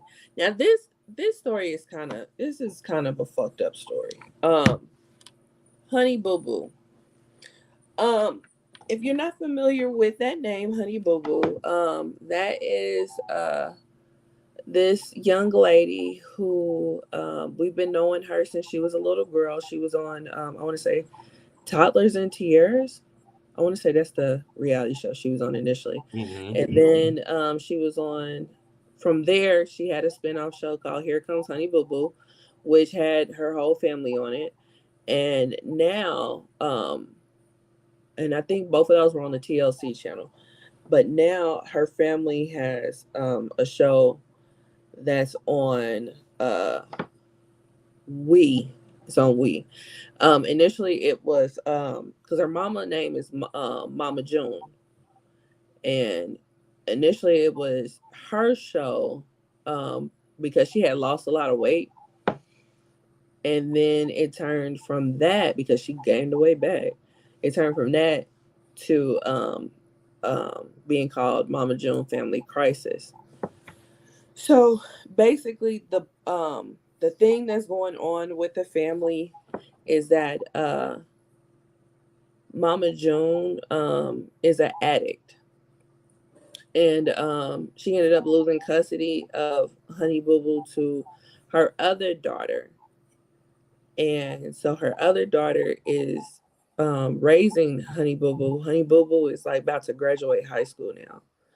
But Honey Boo Boo is an extremely popular young lady. And not only has she had these reality shows since she was a kid, but she's been on other shows, she's had endorsements and stuff like that. So she's been a working kid this whole time. She was even on Dancing with the Stars. And she's about, like I said, she's about to graduate college. And during this time of her being raised by her sister, Mama June like left with a boyfriend. She got addicted to drugs. She gained the weight that she lost, she gained it back and whatnot. And so she like comes in and out now. Recently, like on these last episode or two, they've been talking about how Honey Boo Boo's real name is Alana. They've been talking about how Alana is about to graduate and she wants to go to college. Well, she's asking her mama, where's the money at that I've been making ever since I was a kid? Because by their estimation, she should have a couple of $1 million put up. Her mama said she got about $30,000. And so now she is like, WTF, how am I going to pay for college? And the mama is just like, she's pretty flippant about it. And she's just like, I spent the shit on drugs. Like, I don't know what you want me to do. So I just thought I'd bring this to the podcast because it's a really fucked up situation that we have seen time and time again. There's been countless examples of this happening where we have these child stars and they have made millions of dollars and their parents take their money. And they can take their money because they have addictions, or they can take their money just because they took their money. Yeah, because they greedy as fuck. Yeah. So, like, I feel like we hear more cases of it being negative than being positive. And it's just really, it's really messed up. It's really messed up because she don't know what she's gonna do at this point. Because they had already banked on her paying for college, with her money that she's supposed to have set up. But to go from having about $2 million in the bank to $30,000 in the bank, that's a lot of fucking crack. Now, I would just double back into this. Mama June legally did what she was supposed to do. She put 20% of what Honey Boo Boo's earnings was into her account. So legally, she did what she was supposed to do. Yeah. Morally, she fucked her daughter. Like, she screwed the shit out of Honey Boo Boo because she's an addict and because she's an attention whore. The bad part about this whole situation is Honey Boo Boo had to live this shit out on TV. Now, yeah, she ain't fucked up. Like, we're going through this drama because we, quote unquote, are watching reality TV. Before we even knew about this shit, Honey Boo Boo was sustaining a bag to make sure she was okay. Like, because she's on TV. So make sure that y'all really do understand that by the time we got this episode, Honey Boo Boo was already 30, 40 grand up. Mm-hmm. Even saying that is still saying your mama legit fucked you. And so we understand the plight of this. The thing that bothers me so much is the fact that we have to like even know this type shit. Yeah. Like, some shit always supposed to be in the dark. Like we should know about this shit. We should know Yeah. about Honey Boo Boo getting screwed out of millions of dollars by her fucking crackhead mama. Like we should just know, yeah, because her mama had a show. So yeah, we know her mama a crackhead. That's about it. That's all we should know. We should know that Honey Boo Boo is a struggling college student. We shouldn't know that. I'm sorry. I'm just one of them people. I shouldn't Yeah. know that at all about Honey Boo Boo. I should be in my head. I should be like, oh, she's all right. She's living well. She was on TV for a couple of years. I should leave it at that. I shouldn't know about the shit that she's got going on. Yeah. I do agree to a certain extent. We definitely shouldn't know about this, but in the same breath, I can respect them for putting this on TV. Like this is the real. This is what's going on. Like we not gonna fake and shake or sugarcoat none of this shit because this shit is real. And they've been real thus far. You know what I'm saying? Once she, went off the rails and left and her daughter had to take custody of Alana, like that's when the shit really hit the fan. And I go in and out of watching the show. So I'm just like I'm not fully abreast of every single situation of what's going on and whatnot, but I'm just like it like I can respect them for not sugarcoating it. But in the same breath, I can agree with you as well that some things are just too real for TV, you know. But this is what it is, you know, and that this is what's going on. And I feel bad for Alana because it's already bad enough that because it ain't like it ain't like her dad is like in jail or passed away or nothing like that. Her dad is alive and well. So, and I always was like, well, why doesn't she go live with her dad? Because her dad used to be on the show too. Yeah. But I don't know what the deal is why she went with her sister instead. But yeah, like that's a lot. It's a lot that's going on, and you're doing this in front of the world. Like the world knows that your mama is on drugs and ain't shit changing. And your mama really did you in. Like it's messed up.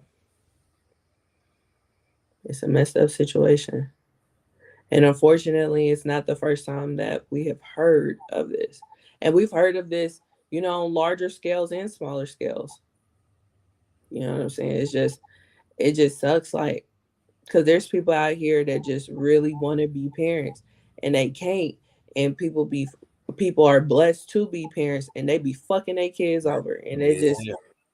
it just really sucks to see, you know. Yeah, But I understand that. So I my thing is with the whole like I said, I'm gonna just keep reinnovating on that. Like it's like we shouldn't know what's going on, but because we know what's going on, it's like we gotta know when it's time to stop. Like I think we as a people need to know, like, hey, well, you know what? This is a little bit too much. I ain't gonna keep on watching this shit. mhm. It's like because after a while, like, why everything plays out? Like we have watched this shit. This is what humans do. After things become entertaining and things get played out, why haven't we stopped watching turmoil and trauma Like, why is that still popularity?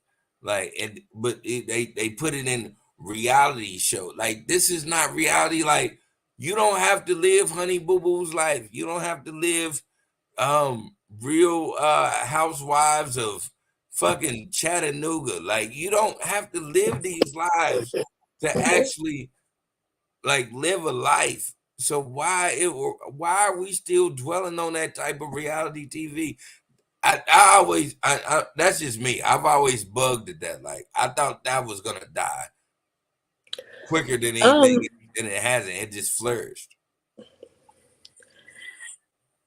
Well, I watch a whole lot of reality TV. I watch that more than scripted. And it's like a form of escapism. And it's entertainment. Like, drama and conflict is always entertaining. From a minute scale to a major scale. But there is some things that can be triggering, and it can be too much. Like, it's funny that you bring up the Real Housewives, even though there's no such thing as the Real Housewives of Chattanooga. But the Real Housewives of Potomac has caused such an uproar. It's a black cast. They're out of Potomac, Maryland. So they're in the DMV area. But it's extremely triggering because they deal with a lot of colorism and bias and behavior that it's gotten to the point where it's gone too far, and it's not entertaining anymore. So there is a line. I wouldn't necessarily say it's a fine line, but there is a line. And from what I'm seeing, after this season, a lot of people are going to tap out because they went a bit too far. And I mean, I'm not going to go into detail, but yeah, it's a lot of bullshit that's going on that show that's just, it's not entertaining anymore. So I feel like even though some people are pretty much living their truth and whatnot, but there is a line between it being entertaining and no longer entertaining. And some people have crossed that line. Some shows have crossed that line. I will just say this. We gotta stop dwelling on the negative about reality. If you're gonna do reality shows, why don't we go back to reality shows where people are actually doing what they're supposed to do in this reality show, which make other people think that they can do it, instead of always bringing up negative drama. Like, everybody knows drama. Like, for me, reality shows to me is dumb because now it shows like quote unquote rich people go through the same shit that you poor people do. So it's gonna continue to make poor people poor because they think ain't nothing gonna change. That's how I look at that. Like, I just be like, okay, so you got people who are watching this, people that are watching reality shows, not everybody, but quote unquote the demographic is below the poverty rate. Mm-hmm. And so they see these rich people act like them. So they think they're fine being on this crazy ass shit. And so they stay stagnant. None of them ever get to move up. I'm like, that's how I look at it. Like, you're just making one demographic look stupid, and then you're making another demographic seem like they're solidified for being stupid. So I that's why I don't like reality shows. I think if you're gonna do reality shows, show somebody of that demographic that is actually doing what they're supposed to do. Like everybody doesn't live for drama. I don't live for drama. I hate that. I hate drama in my life. Shit makes my But stomach hurt. with that being said, would your reality show about your life be entertaining? It would be for certain people who didn't want to who didn't want to always see black people interact like quote unquote you always see black people do. If you want to see black people advance and move up and do extra shit without the drama of ghetto shit, and when I say ghetto shit, I honestly say it's ghetto shit. Fighting amongst each other, always, know what I'm saying, always having that crab in the barrel type of mentality. It's ghetto shit. You Okay. stop doing that ghetto shit and people start really wanting to see what it is to advance, then that would be popularity. Right now, we're all in the engulfs of everybody is ghetto. We're forever always doing ghetto shit. Somebody has to break free from that. Okay. Yeah. It's I mean, it's been an ongoing debate. It's been an ongoing debate as far as reality TV is concerned. Because people that have your same ideology usually are the people that when there is a positive show out, they're not watching. So Well, one, I'm the not that ones person. that are watching are the shows that are being watched rather are the shows that do have the drama and conflict and whatnot. So Well, again, well, for one, I'm not that person. For two, um, I'm the individual that always um talks about the misconception of what people think black television is. One of my things is and I know reality TV shows is more than black people, but I can only talk about my demographic because I can only talk about me. For me as a black person and a person of color, um, mm, the thing of that bothers me is we always dwell on the negative parts about things. Um, for instance, we gravitate to reality shows where everybody is fighting and always bickering. We forgot actually what black television was. Um, all black television, um, everything from Sanford and Son to motherfucking Martin was about black people coming up. Now, yeah, it was a bunch of ghetto shit in between there, but everything was about black people coming up. mhm. The thing that bothers me so much about us as people, we co-sign shit that don't represent what actual black TV was. You know what I'm saying?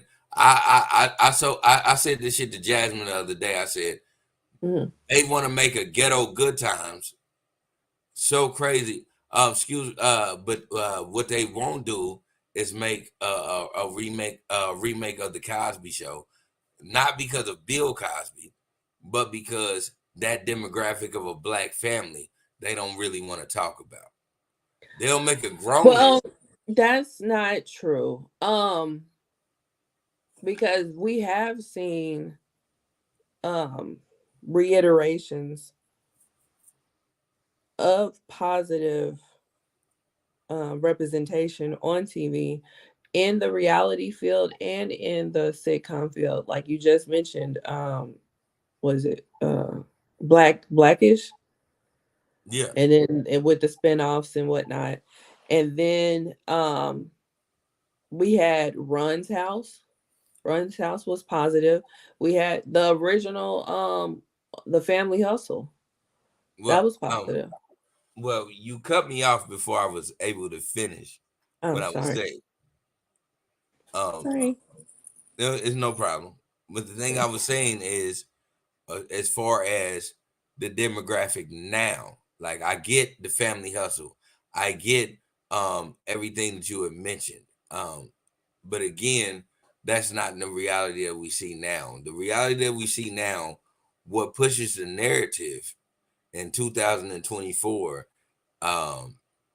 is everything has to be a negative aspect in order, in order to represent Black culture.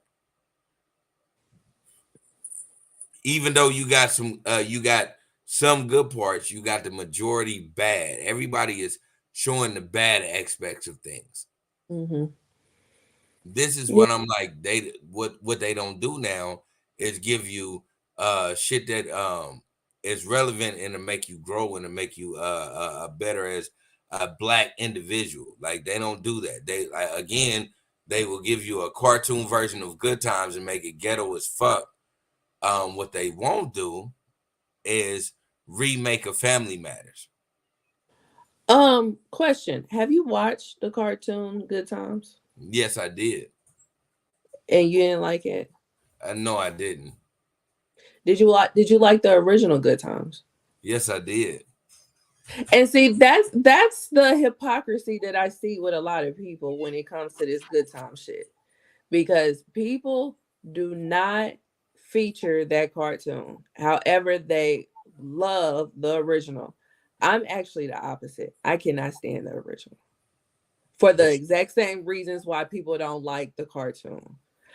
And my whole problem with the cartoon is that they named it Good Times because it's basically the PJs. You know what I'm saying? I just feel like it should have been named something else, and maybe it wouldn't have had that much of a stigma on it, and people wouldn't have hated it so much.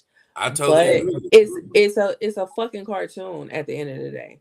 You know what I'm saying? Like I'm not gonna take the shit seriously. Like I didn't take the PJ seriously. Like you don't take a bunch of shit on Adult Swim seriously. And on top of that, it's a show it's an adult cartoon. You know what I'm saying? So it's not to be taken seriously. But the way that people have so much vitriol against that cartoon, but they beloved the coonery that was the original Good Times, is crazy to me. Okay. Crazy to me. Because All I right. could not. Well, I just like when the original. I tried with the original Good Times, and I just was like, I cannot do this. This is some fucking coonery. I cannot do it. again, I will break it down just like this. At one point, when Black sitcoms was being made, um, some of them, not all, were getting built for a purpose. For me and my understanding. So, Good Times representing um, actually a Black household that didn't have anything, that was piss poor basically. But it still represented having a Black family. Um, the thing that I don't understand about uh, the new cartoon version of that was that family back then didn't embrace being a stereotype. They still tried to move on and try to be better than what everybody thought they was. And this point, they're putting it in an aspect of what it is to be in 2023, and I respect that 100%. As I respect it 100%, it shouldn't. It's not a good times. It's no way, no shape, form. Um, what represented as good times. But keeping your head above water was Good Times. Like temporary layoffs, easy credit ripoffs. Like what? Again, Like I'm not saying that the title um represented what what the show was. I'm saying the show represented a still a Black family household that was a real cohesive unit. And this cartoon version, you got the baby in his own apartment, yeah, because he's a drug dealer and he can't hustling afford it. and out. Yeah, it's like It's not representing what it is to be a cohesive black unit. For me, Because the Good baby Times, lives on its own. again, Good Times for me represented even in all the bad times that we had, temporary layoffs, all that. It was still they stuck together as a family unit. In a fucked That's up not what situation. That's not what the new animation is showing. Because the baby lives on its own. Yes. Oh God. All right. Tohy said I ain't no. it's about Oh God. Yeah, no. That's what are we talking about here? Like what are we talking about? what are we talking? It's first off, So it's a cartoon and it's not to be taken serious. And we're talking about a baby but living by itself. we're Like taking it in the from real world, where would that ever happen? okay. So we're just stealing the title from quote unquote cult classic. So we're gonna steal Good Times for what it was. We're gonna steal that title, and we're gonna just totally, gentrify it. You think it's gentrified? I don't think it's gentrified. I'm saying quote unquote gentrified was like, so we just gonna appease all the stereotypes of black folks so white folks can laugh. That's what you did with the original? Are you serious? Dead That's ass. what you thought about it? Dead ass. That's basically what Wow. happened. When I never looked at it like that. When it was first off, it was a spinoff from a white show. Secondly, it was produced by a white person. So this was not just for the blacks. Like white people watch the shit too. Like, and like I said before, like the reasons why people hate the new one is the reasons why I hated the original. Like it was I felt like it was a bad representation. Like it didn't matter what they did, what they tried to do, they was not leaving the projects. Like they were such simpletons that they couldn't figure shit out. They always was getting like fucked over or something like that. Like it was always something that kept them right where they was. Like that's not that's not a cool representation to have on TV, but that's what everybody love. Everybody love that shit. I couldn't get jiggy with it. I just really didn't. I just really didn't see, like, I get what you're saying, but I really didn't see past that.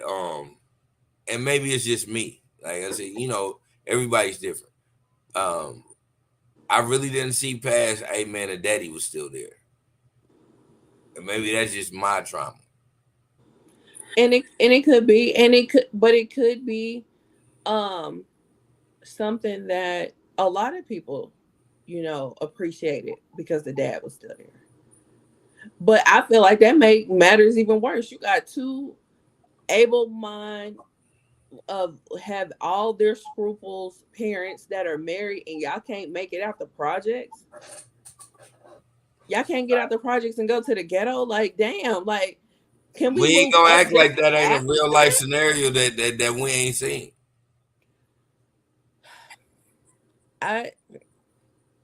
Yeah, we not gonna act like I was about to say you can't. I mean, not gonna act like there's all kinds of real life scenarios that we don't necessarily need to see on TV. Yeah, but we seen that though, so we know what I'm saying. We seen that. Me as a person that's seen that. Again, like I said, maybe that's just me and my trauma talking. It was like, shit. I never a nigga that got a daddy, man. Hey man, shit, you do whatever. I was like, at least your daddy. But I feel okay, and I get that, and I acknowledge and respect your thought process behind that. My thought process behind that is that you got two able-minded adults, and y'all can't at least make it out of the projects to the ghetto. Like, golly, what is going on here? They ain't making no money. They ain't making no money. It's two spin niggas that done had kids. But I'm just saying, like, we could have figured out something. We could have figured out something, like, because y'all living in the same place where somebody who is a single person is living. A single person with no kids living in the same place as a whole family. Excuse me. Everybody's in the projects. Like, that never made sense to me. And to be fair, it didn't make sense to me either on 227. Why Jack A. Harry's character was living in the same apartment building as Mary and her husband and her daughter. So because it was cheaper.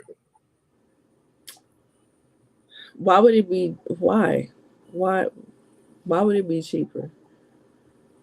Because it was cheaper for her to live her lifestyle and still stay in the projects than to move outside of the projects and not do that. Well, I don't think they lived in the projects. I don't think that was the projects. I'm just saying, wherever they stayed, it was cheaper for her to stay and still maintain her lifestyle. Yeah. I'm just saying, it should have been some moving on up somewhere. If you think about it, you know, we all know the nigga who bought him a nice house, motherfucker looking like he living real good, and then you open up his cabinet and it's a bunch of always save and tuna shit in there. You're like, oh, this nigga ain't making no money for real. Or he's spending his money on other things. Yeah, but wherever it go, his cost of living ain't sustainable. But let me read these comments. So Tully says, it's about balance. They need to show unity as well as conflict. The narrative now is that these rich people are petty. Could it be evolution? Can there be another dimension of a black family be displayed? It seems there is only one dynamic when it comes to people of color. Granted, I haven't seen the cartoon. My point for the backlash is that black people are tired of seeing these same narratives. Yeah.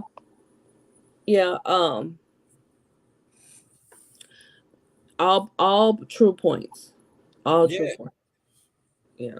So I mean, you just kind of validating what I'm saying. Is like after a while, like, why don't we when we remake stuff, like why don't we remake Moving On Up? If we gonna remake the Jeffersons, like why don't we do the Jeffersons? Like, why don't we actually show, like, if we're gonna just be ghetto, let's do that. We'll show a ghetto family that got paper though. I never thought that the Jeffersons were ghetto. I'm just saying, as far as when that was, for me, how I looked at that is George Jefferson was top tier, a nigga among niggas. And he happened to have money. So he was going to flex his nigga every time he had a chance to. He was fly with it. He was flawed with it. That was the thing that made it work with me. He was fly and flawed at the same time. He was even rich as fuck. So it's like, why don't we, if we're going to exploit something, if we're going to talk about, why don't we do that? Why don't we do it? My thoughts exactly. Why don't we do that? Yeah, and that one I wouldn't be mad at. You know what I'm saying? Because it was good. Now the Jeffersons was good. Yeah, Jeffersons was good, and it was really. I don't know about everybody else, but it was really the truth, because I knew a lot of old. I ain't even gonna say a lot. I'm not gonna be on no extra because I don't know a lot, but I knew a couple of OGs that had real bags that was cheap as fuck though. That was cheap. I'm talking about living good, like driving badass cars, like all that shit, and complaining about they got to go buy hot dogs for barbecues. Like, they was really that type of shit. Yeah, they do exist. They do exist. But yeah, but that's another left that we took because we weren't talking about good times at all. No, we wasn't, but hey, it is But what it is. hey, yeah. All right. So, yeah. So, yeah. I'm just like, I don't have. I mean, I guess we have the last topic as being Drake versus everybody, especially Rick Ross. Um, Yeah. yeah. So I don't really have too much to say about it. I mean, Drake had a song leak, "Drop and Get Me 50," where he went at a whole bunch of other people. Um, and then one of the people apparently he went after was Rick Ross. So Rick Ross made a response, and yeah, not only did Rick Ross make a response, but he's been going after Drake hard on social media. Um, calling him white boy, calling him BBL Drizzy, saying that he got a nose job. All of these things are true.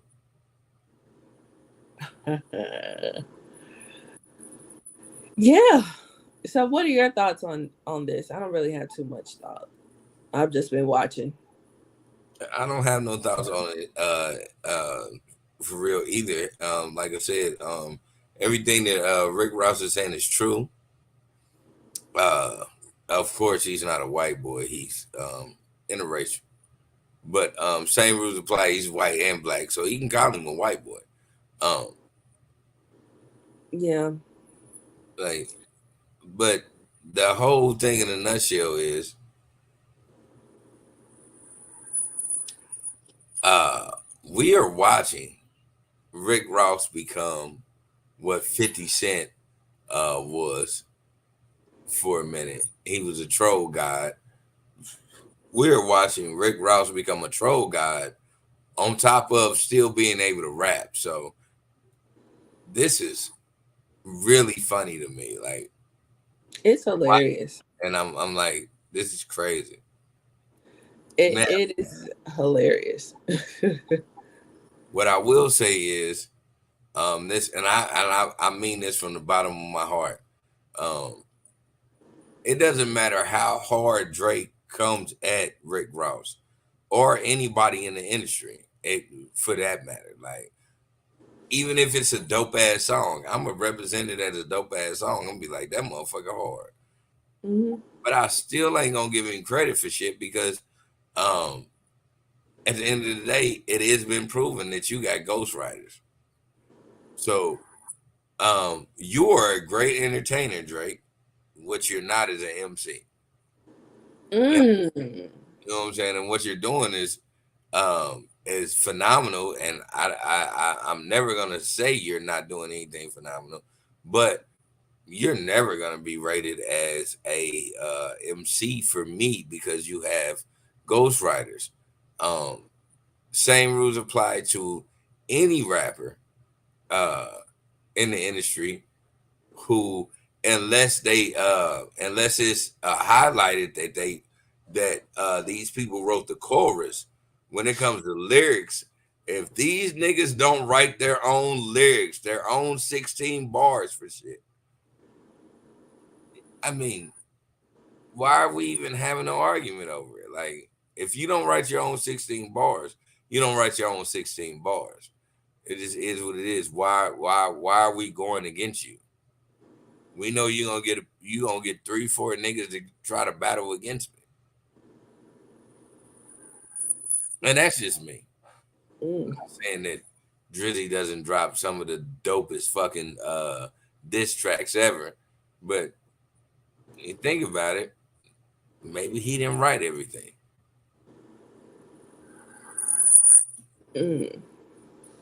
I think as far as like the diss tracks are concerned, I think he does write those. And I can't give him too much on the whole reference track, ghostwriting situation because we do know that he writes. He may not write everything, but he does write. He's written for other people himself. So I can't really give him too much on that. Like I get the whole you needing to write your own shit. But excuse me. But I just can't go as hard on him as you would on somebody else that would have been exposed. Because we do know that he writes. I mean, yeah, we know that, and to me, it's funny that people are trying to have a rap beef with somebody who um will sit there and collab with other people about how to diss you. It's like it really for me is like, man, like why would I even waste my time? Now and I get like it's a difference. I'm just me talking me. Now it's a difference with certain people because he has mentioned people in certain interviews and act a certain way about certain people in interviews. So I get, the back and forth. Yeah. And I also get that like some people really don't even want to go against Drake's pen. Like if I can't say he write everything, but things that I think that he wrote are actually fucking phenomenal. Hmm. Yeah. Yeah. I mean, we'll see. We'll see how this goes. If it will continue because it shit, Rick Ralston like bit into him like a pit bull and won't let go. I'm telling y'all are seeing um that 50 Cent troll 2.5. Hmm. Like Ricky Rose is gonna make himself a household name by shitting on Drake like he's shitting on Drake. Just because the things that Ricky Rose is saying aren't lies. Yeah. Cat Williams said it. 2024 niggas is gonna be exposing niggas, and like we're just this is what we're watching. Yeah. And that's fine. I'm gonna sit here and watch it. You know what I mean? I just, I've taken this stance before. Long as they keep it on the wax, I'm good. Let the Yeah, let the games begin. Like let the fight continue. and how they're Yeah. playing it is just always gonna be on wax. Hmm. But again, Drake is dropping. He dropped his disc. Um, Rick Ross dropped his disc, and then Rick Ross is doubling down on certain shit. And I always just look at it as a nigga in the hood. Like sometimes, things be it be like right in your face, and then when somebody points it out, you be like, damn, that do make sense. Like Hmm. certain things Rose is saying, you like, oh shit, that do kind of make sense. Why are you doing Yeah. why ain't your Yeah. niggas why ain't this happening? Why ain't this happening?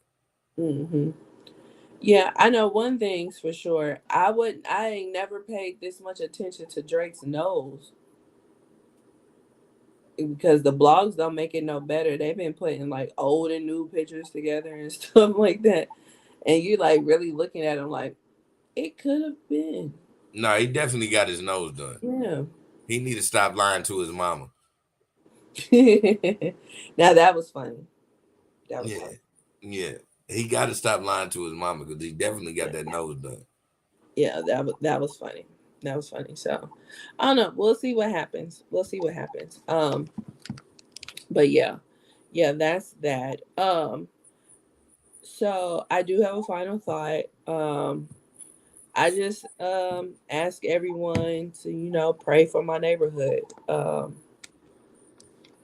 because the neighborhood I grew up in is 33rd and Bells, and this past week there was a shootout there, and a 6-year-old got hit. Um, Last I heard, he was in critical condition. So, unfortunately, that's the third kid in the city in a week's time that had got hit by gunfire. Unfortunately, the other two kids passed away. So, um, yeah, I just ask everyone to just pray for my neighborhood. Shit, pray for the city for real. Because we're only in April, and this is what's going on. So this is some straight bullshit. But yeah, um, that really shook up the block. Uh, yeah, and people went live, and I watched the videos of people that went live, and that shook me up. That was, and it's not like the shit ain't happened before, but I don't know why this one just feels a bit too close to home. But yeah, well, I do know why, but Yeah. I'll just leave it at that. But yeah, so yeah, Jerry's final thoughts. Take it away. Well, what you said was heavy, so Mhm. I will reiterate that. Pray for the city. Pray for the block. Um, we living in troubled times, y'all. It's wild out here. You got to be extra careful. It's 2024, so my mama always said, man, as we get older, it's gonna get worse. And we seeing that. Yeah. Uh, I say that to say this. That was a real crazy segue into what I'm about to say right here. Because I ain't got nothing to do with that. My Jerry's final thoughts is y'all gotta stop eating fucking ass and pussy and ass at the same time. It's like I really don't understand. For like, I get it if that's your boyfriend or your girlfriend and that's what they into, and y'all only fucking with each other, y'all stick to that. But I don't understand why y'all licking the asses of random individuals. Like, do y'all really understand like the jeopardy y'all putting yourself through? Like, hepatitis C is real. Like, y'all worried. Y'all, nobody's worried about HIV no more, especially niggas, because y'all got PrEP. Yeah. But PrEP don't stop hepatitis C. Like, stop eating people's ass like that. Y'all eating random asses out here. And then you wonder why you die of Lyme disease. Like, what the fuck is wrong with y'all? Like, man, I just think y'all really need to start being real careful on really like who y'all putting y'all mouth on. Like, for real. Like, my mama when I was younger, my mama used to tell us, don't be kissing no girls. And she named some random ass disease like I had to call her and ask her. Like, I remember I used to say it all the time, and then I forgot what it was. Like, because when they told me it was a lie, I was like, damn, why would she tell me that shit? Like, but she used to say, don't kiss no girls because you'll get this type of disease. So I didn't kiss a girl until I was like well into my late fucking teens, because I used to think that I was gonna get a fucking disease from that. Fast forward now, and you got 12-year-olds talking about licking ass. Fuck are we doing, y'all? What the fuck are we doing? Oh God. We have to do better as individuals, man. Like, real shit, we have to do better as individuals. It ain't got nothing to do with black and white, brown, yellow, red, whatever. It got 100% to do with we have to start taking care of ourselves. And we not taking care of ourselves when you got fucking 12-year-olds talking about licking ass. Shit is wild, y'all. Like, Oh, let's goodness. do better and always take care of yourself and others. Please take care of yourself and others. Man, like, the fuck is going on? Oh, jeez. You know, I was not talking about eating ass at 12 years old. That's exactly. Yeah, Well, that's not a thing. You know, I grew up. I'm an '80s baby. I grew up in the '80s and '90s. We wouldn't even talk. We wasn't even talking about doing no hunting for real. It was some niggas that was talking about hunting, but wasn't nobody really talking about hunting for real. No. We was still trying to hide and go get it. We thought hide and go get it was sneak around and sneak a kiss, rub on the booty, all type of shit. Like when I was a little kid, like 10, 11, that was what we was doing. We wasn't talking about actually doing some shit. Yeah, I didn't do any of that. Yeah, my conversation at 12 was extremely limited. If we weren't talking about Martin or Bone Thugs, we were not having a conversation with me. So, yeah, my conversation was extremely limited. Or Tupac, like the East Coast West Coast rivalry. I talked about that too. Yeah, so You got mother. I was not talking. No, Kids are no. talking whatever right now. Yeah, no, that wasn't me. But yeah, so this was episode 119 of the Ish We Talk, and we will see you guys for episode 120. Bye. Exactly.